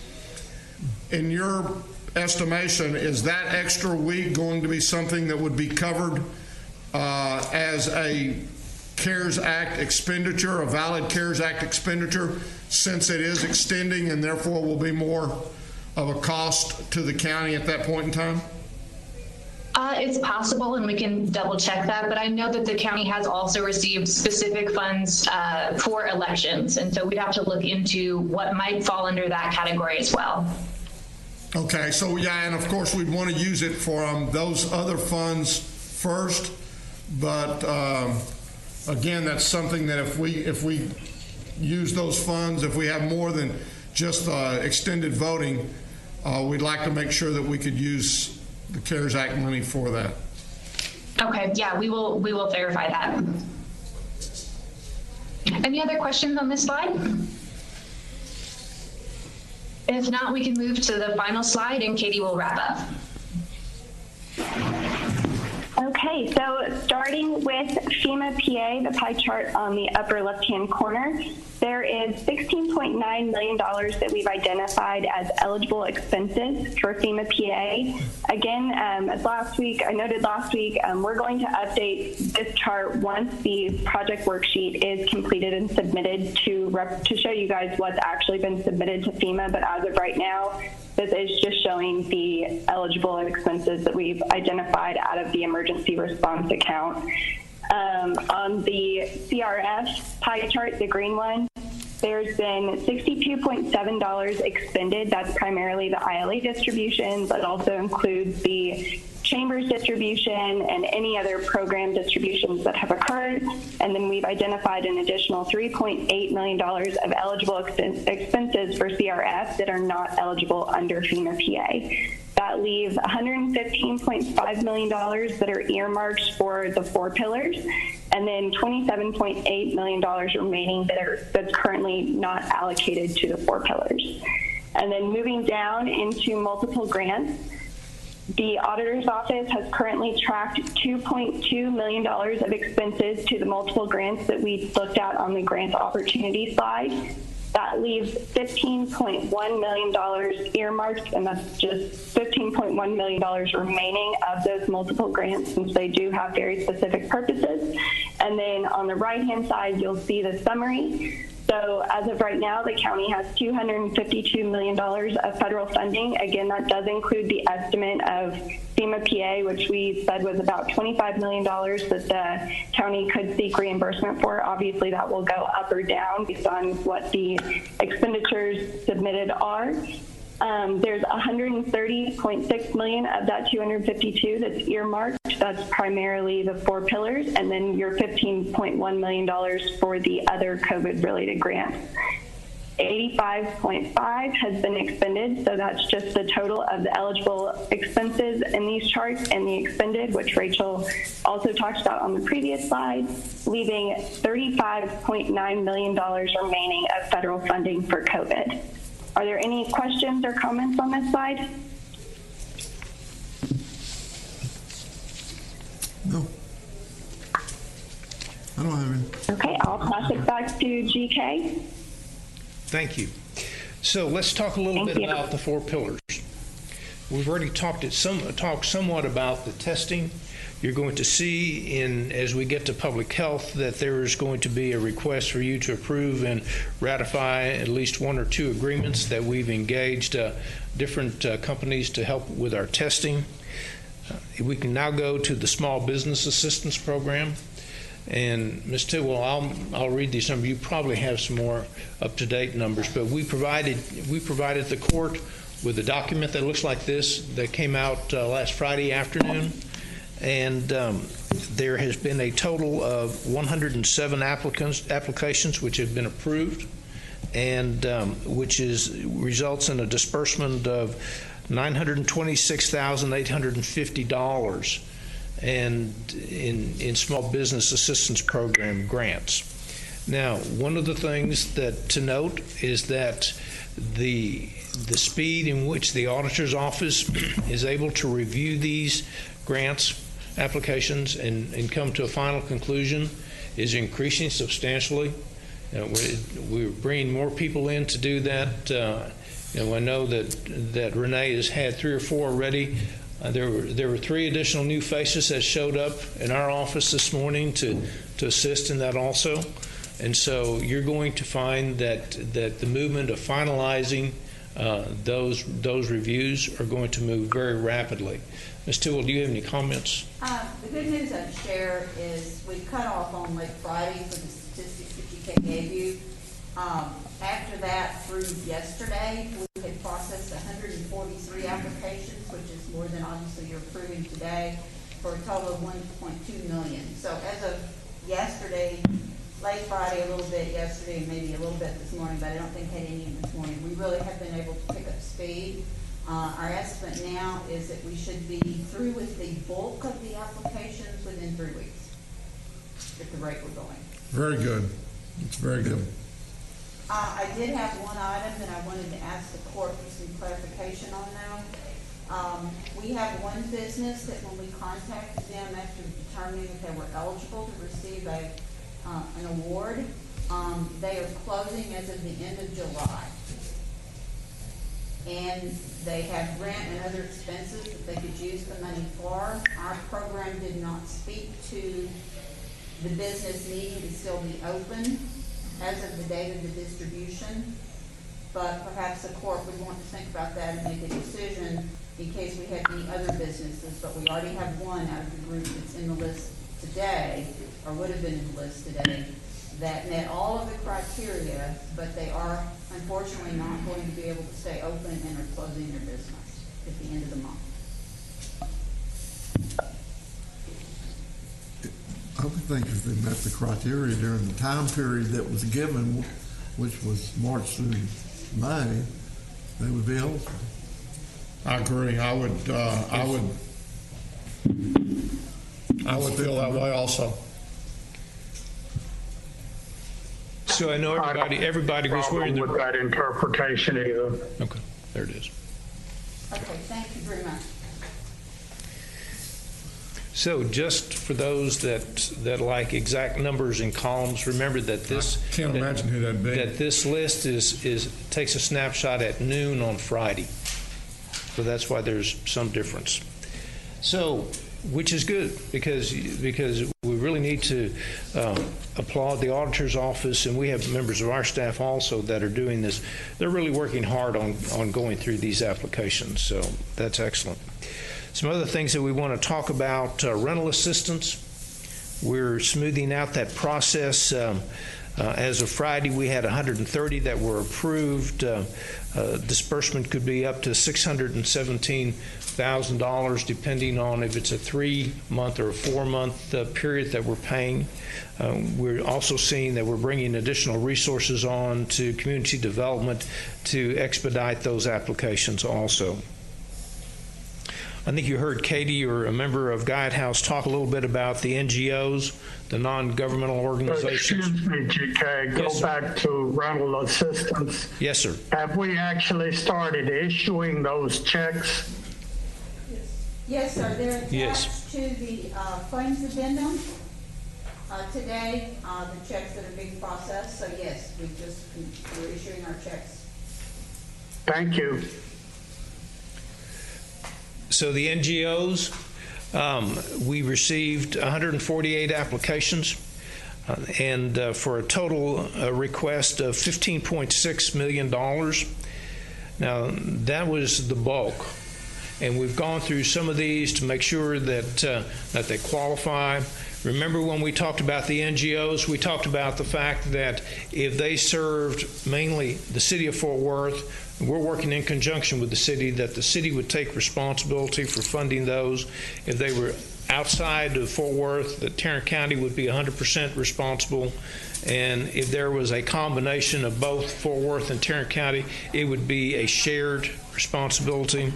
You might look in your, whenever you get to review this again, and this report gives a breakdown as to at least the first look as to what of those 3 categories that they fall into.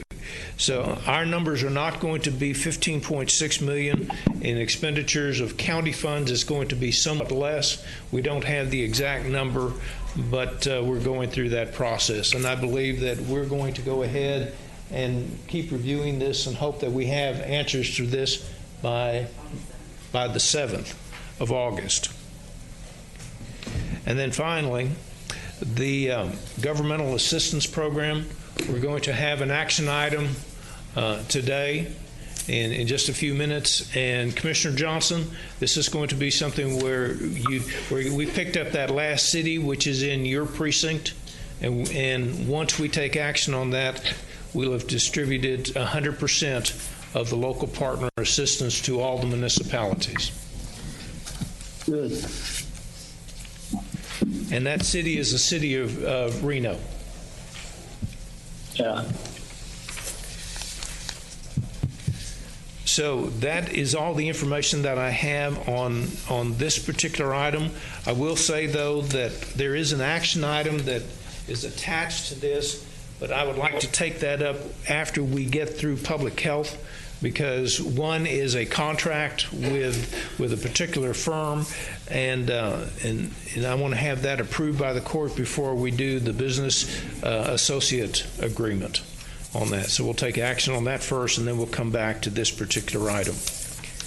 Your Honor, that's all I have on this particular item, and I'm ready to move to item number 3 unless there's anyone from the court that may have a question. Not yet. No, I'll move through.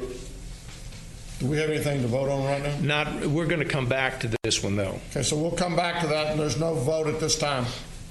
But we are now going to move, Commissioner Johnson, to the one that deals with your precinct, and this is item number 3. We're requesting that the Commissioners Court approve an interlocal agreement between Tarrant County and the City of Reno for the distribution of CARES Act Corona Relief Funds. Move approval. Second. We have a motion and a second. Any discussion? Please vote. Commissioner Brooks? Yes. Commissioner Johnson? Yes. Motion passes unanimously. Okay, now if we could move to item number 4 under the Administrator section. We're requesting that the Commissioners Court approve and ratify an extension of the professional services agreement with Guidehouse. This is for a period of 5 additional weeks, and the cost on this is $152,855 plus travel expenses up to $5,000. This will give us enough time. We have an RFP that is about to go out on the street, or is just going out on the street as it relates to these services. This will carry us through September 1st, and we believe that we will have the RFP back and be able to come to court with another recommendation after that time.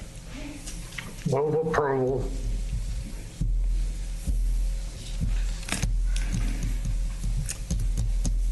Second. We have a motion and a second. Any discussion? Please vote. Commissioner Brooks? Yes. Commissioner Johnson? Yes. Motion passes unanimously. Thank you, Your Honor. Okay, Mr. Manning, before you... Yes, sir. I guess, how are we coming? Could you bring us up, give us a little summary on how we're doing on the contact tracing and what the status is of that? Yes, and let me refer back to my agenda real quick, Your Honor. One of the items that we have under public health is an agreement that is between Tarrant County and, let me see here, Everbridge Subscription Services, which is item number 4 under public health. This is the technology group, and it's a DIR contract effort that we are going to use to do the upfront analysis. So we're going to ask for your approval when we get to that particular point. Also, we've authorized, remember that the court gave us the authority to hire some additional people at public health. We're bringing those on in a series of about 30 per week. That's what we're authorizing. So we bring them on, get them settled where they needed to be. Also, we're working with, I believe, Jay, 3 different municipalities that have offered personnel, and we're in contact with them. And finally, we are also working with UNT Health Science Center for the engaging 45 individuals or FTEs that will be helping us with the case investigation aspect, not the initial contact. Remember, we talked about the 3 different stages, the case investigation and the monitoring aspect. So we are moving forward on this. We know that our numbers are still rising a little bit in that area. We had over 600 new cases today, so that always will keep that number somewhat high. But we feel fairly confident that as we bring these people on, that those numbers will begin to diminish.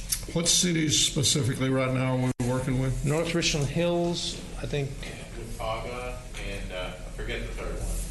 Watauga was one, and then I don't know if it was possibly Crowley.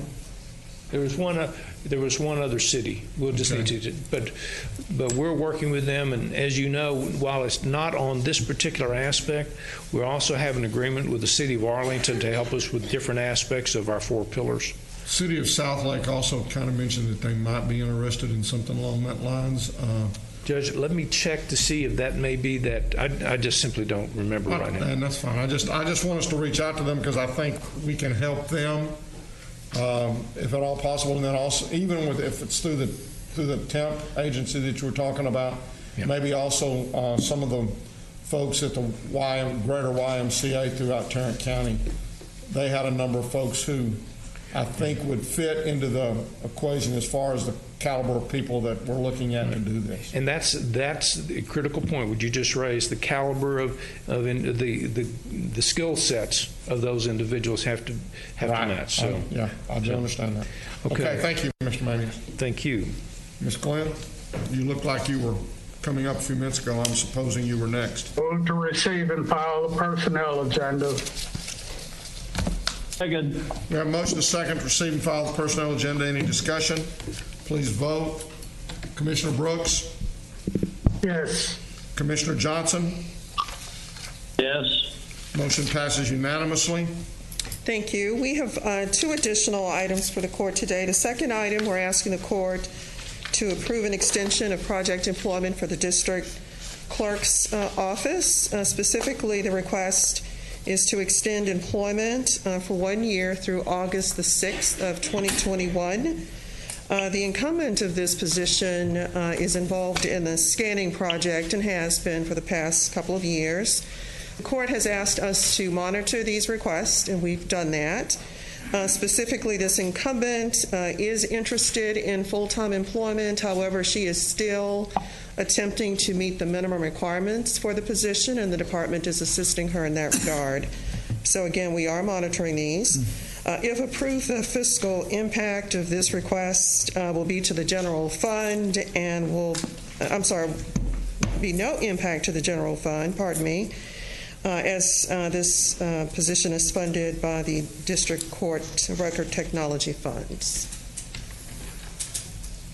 Move approval. Second. We have a motion to second. Any discussion? Please. Yeah, how is it that this person has been doing the job for whatever length of time, but cannot meet 8 hours minimum requirements to do the job? How can that be?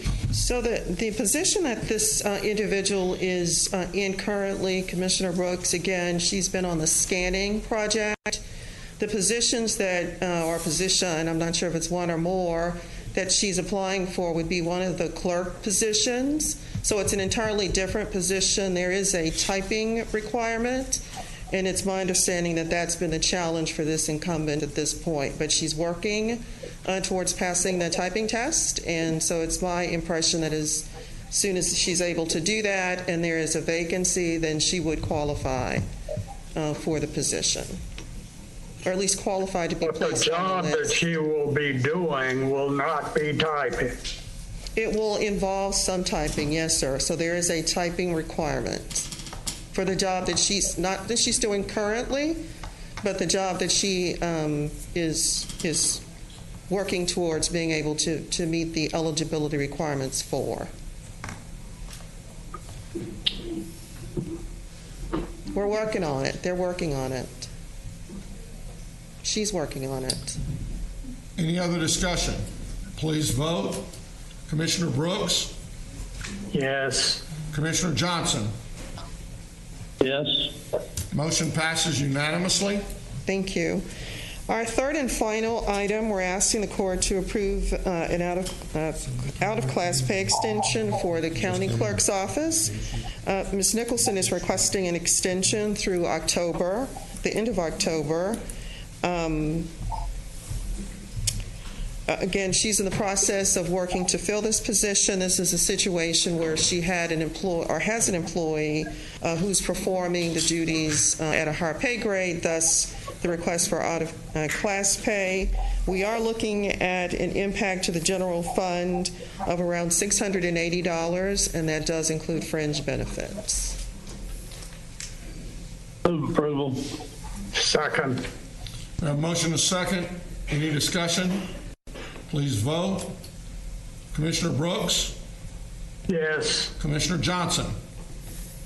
Yes. Motion passes unanimously. Thank you. Thank you.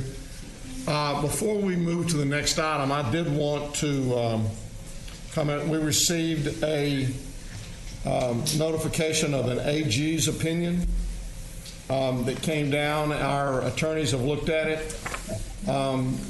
It's what it says is during Commissioner's Court this morning, we received a copy of a letter from the Texas Attorney General Ken Paxton addressing the power of a local health authority to order the closure of schools prior to an actual infection or contamination. Because of the letter and opinions expressed therein, that prophylactic? Yeah, that letter. That order, that orders are prohibited. The Criminal District Attorney Wilson has notified Dr. Colquitt, Dr. Martin, and Dr. Simmons that the joint control order they issued delaying the start of schools until September 28th for public and non-religious private schools exceeded the scope of their statutory authority as the local health officials. The doctors continue to be deeply troubled about the ramifications for public safety in the in-person school setting. Public schools should reopen pursuant to the TEA guidelines, and non-religious private schools should establish similar protocols. Basically, the last two paragraphs said, under its plain language, the governor's order allows for schools to operate. Public schools must follow TEA guidelines, which was just mentioned. Private schools and institutions should establish similar protocols. Therefore, local orders that restrict these permitted operations conflict with GA 28 and are suspended. Local officials lack authority to impose restrictions, including measures under Chapter 81 of the Health and Safety Code, insofar as they are inconsistent with the governor's orders. Accordingly, GA 28 both supersedes local orders that restrict the permitted operations of schools and suspends relative laws that could allow local officials to impose restrictions on schools that are inconsistent with the governor's orders. So this was something that we had talked about. The decision is now back in the laps of the public schools, school boards, and in the case of the private schools, it'll be in their individual boards to make those decisions. And I would just, again, local elected officials that are dealing with those particular areas will get to make the decisions, and I think that's the right thing to do. So I appreciate, I know many of y'all are here to have spoke to that, and I appreciate you staying here and listening to that part of it. So thank y'all very much. Mr. Beecham, no, excuse me, Vinny, come on down. So we have 4 items that we're requesting for your consideration this morning. Item number 1 under public health is the request for approval of a professional services agreement between RCA Laboratory Services LLC, doing business as Jeanette Works LLC, and between Tarrant County and us, and them, and it's a lab company that we're bringing you an agreement for. Currently, they are able to provide lab testing, and as part of this agreement, they may also be able to provide us with some on-site staffing. They're not a full turnkey solution like we've talked about. They don't do all the logistics and things, but they may be able to provide some staffing to assist with sample collection. Move approval.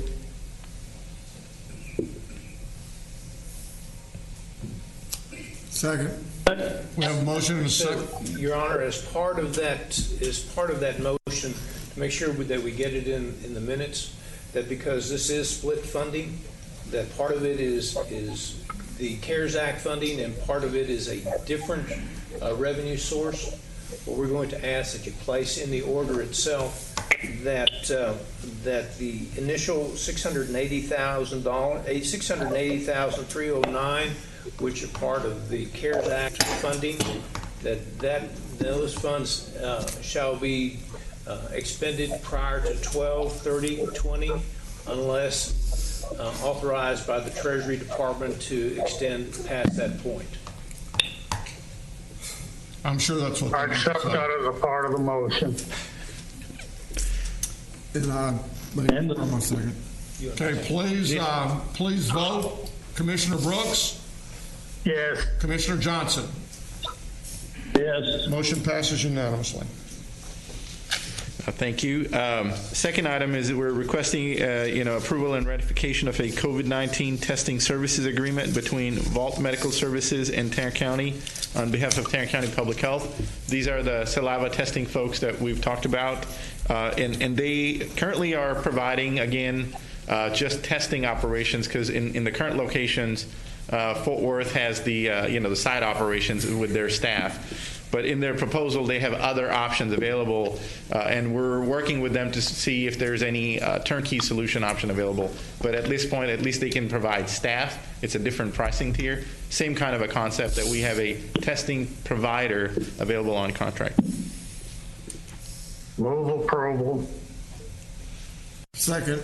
We have a motion and a second. Any discussion? Please vote. Commissioner Brooks? Yes. Commissioner Johnson? Yes. Motion passes unanimously. For next two items, if I may just take a moment to explain what they are, and then we'll ask your permission to take action on it. As you understand about the contact tracing piece, the whole gamut of public health activities sort of ties around it. In the beginning, we receive a case report. We're supposed to notify the individual that you might have been tested positive for an illness. Here's all the actions that you need to take. Tell us about your illness, where you've been, who are your contacts. We collect all that information, and then we do the contact monitoring, talking to the people who are contacts. You might have been exposed to a case. Here's the symptoms to watch, and so forth. So the next two items are sort of tied together. They're different companies, but they do different things of that spectrum. So the first one here is more the contact monitoring piece. This company is called MITRE. Their product is called Sarah Alert. It was designed with help from American Public Health Laboratory Association and the NACHO, the National Association of City County Health Officials, with funding from CDC Foundation. So a lot of public health backing on it. It is free for us to use, but it's the contact monitoring app, if you will. So we're requesting approval for a data use agreement with MITRE Corporation and the Association of Public Health Laboratories and Tarrant County Public Health to be able to use that contact monitoring piece with our current database. Move approval. Second. We have a motion and a second. Any discussion? Please vote. Commissioner Brooks? Yes. Commissioner Johnson? Yes. Motion passes unanimously. And the fourth item here is a request for approval to purchase Everbridge subscription services from Petrosys Solutions Incorporated, doing business as PSI Technology through Texas DIR contract number DIR TSO 3983 for Tarrant County Public Health. This is the front-end notification solution where once we find out about individuals who have been diagnosed, we notify them via phone call, text messaging, email, other electronic means, and seek their permission to further, continue to work with them on the investigation piece. Move approval. Second. We have a motion and a second. Any discussion? Please vote. Commissioner Brooks? Yes. Commissioner Johnson? Yes. Motion passes unanimously. If there's anybody in the room that might not want to stay for the remainder of the meeting, they can get up and leave anytime they'd like. Especially you, Jack. Thank you. So come on down, Mr. Okay, I'm sorry, Mr. No, let's Williams. not get him down till we're finished. So we want to go back to item number 2 under the administrator section. We said we would come back to that, and it deals with really the item number 4 that you just approved. Under that particular item, we're requesting that the Commissioners Court approve a business associate agreement between Tarrant County and Tarrant County Public Health with Everbridge Subscription Services. Move approval. Second. We have a motion and a second. Any discussion? Please vote. Commissioner Brooks? Yes. Commissioner Johnson? Yes. Motion passes unanimously. Thank you, Your Honor. Mr. Beecham?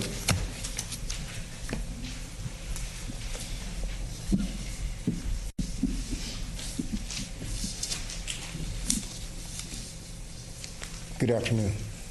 We have 6 items for your consideration this morning. Before I go to that, I'd like to take a moment and introduce our newest senior buyer. Robbie, I'm going to ask you to thank you.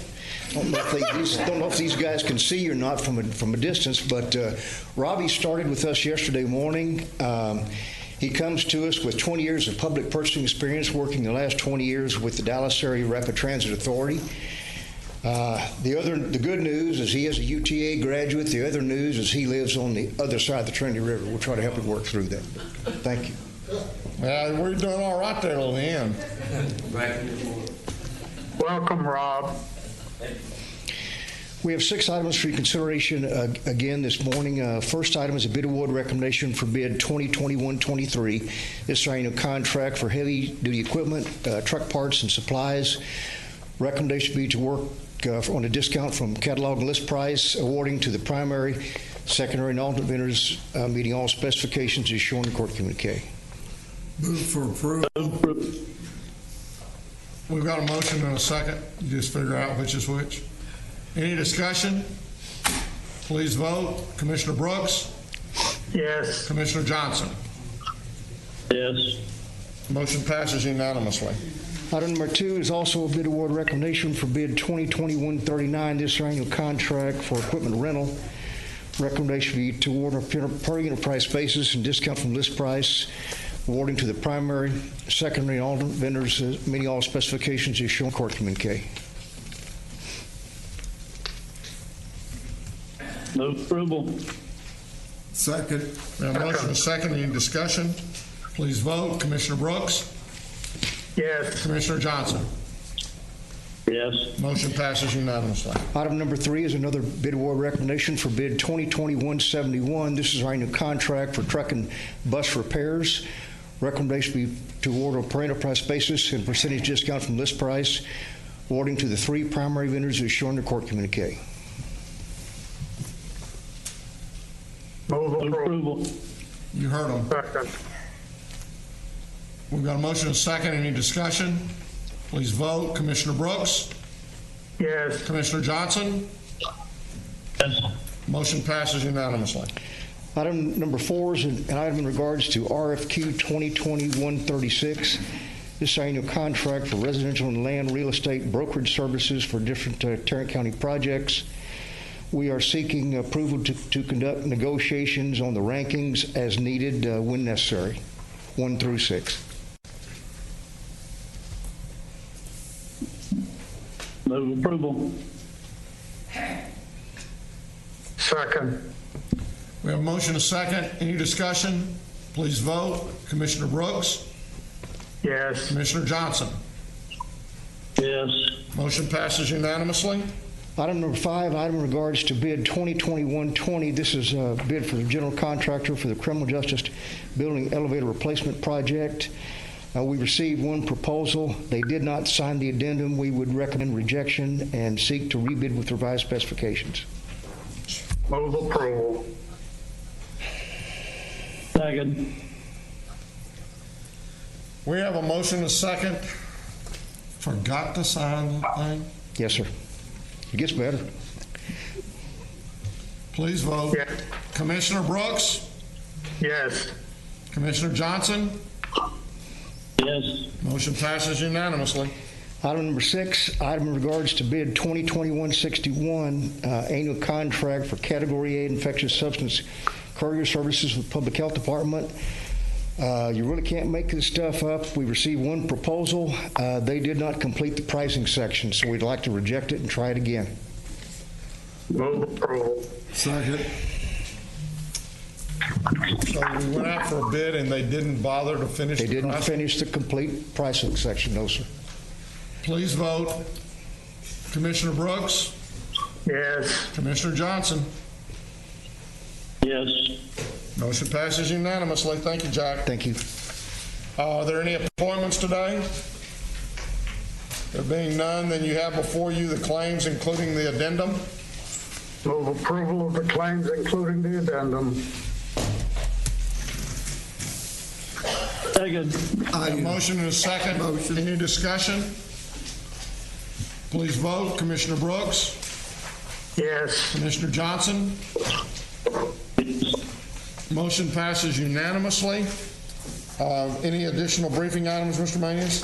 Not at this time, Your Honor. Then we will recess our open meeting to proceed to close to discuss items exempt under section 551.071, 072, 074. Let me just see that. He told me I could go on and start without y'all. Having returned from closed session, we will now address the following matters. Go ahead, sir.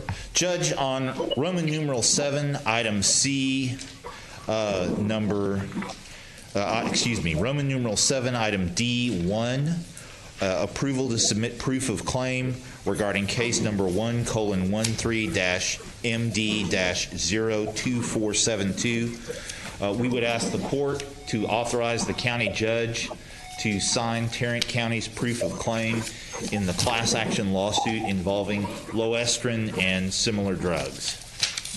Move approval. Second. We have a motion and a second. Any discussion? Please vote. Commissioner Brooks? Yes. Commissioner Johnson? Whoop. Commissioner Johnson is not here at this point in time.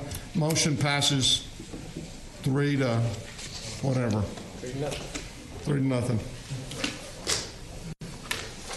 There being no further business, we're adjourned.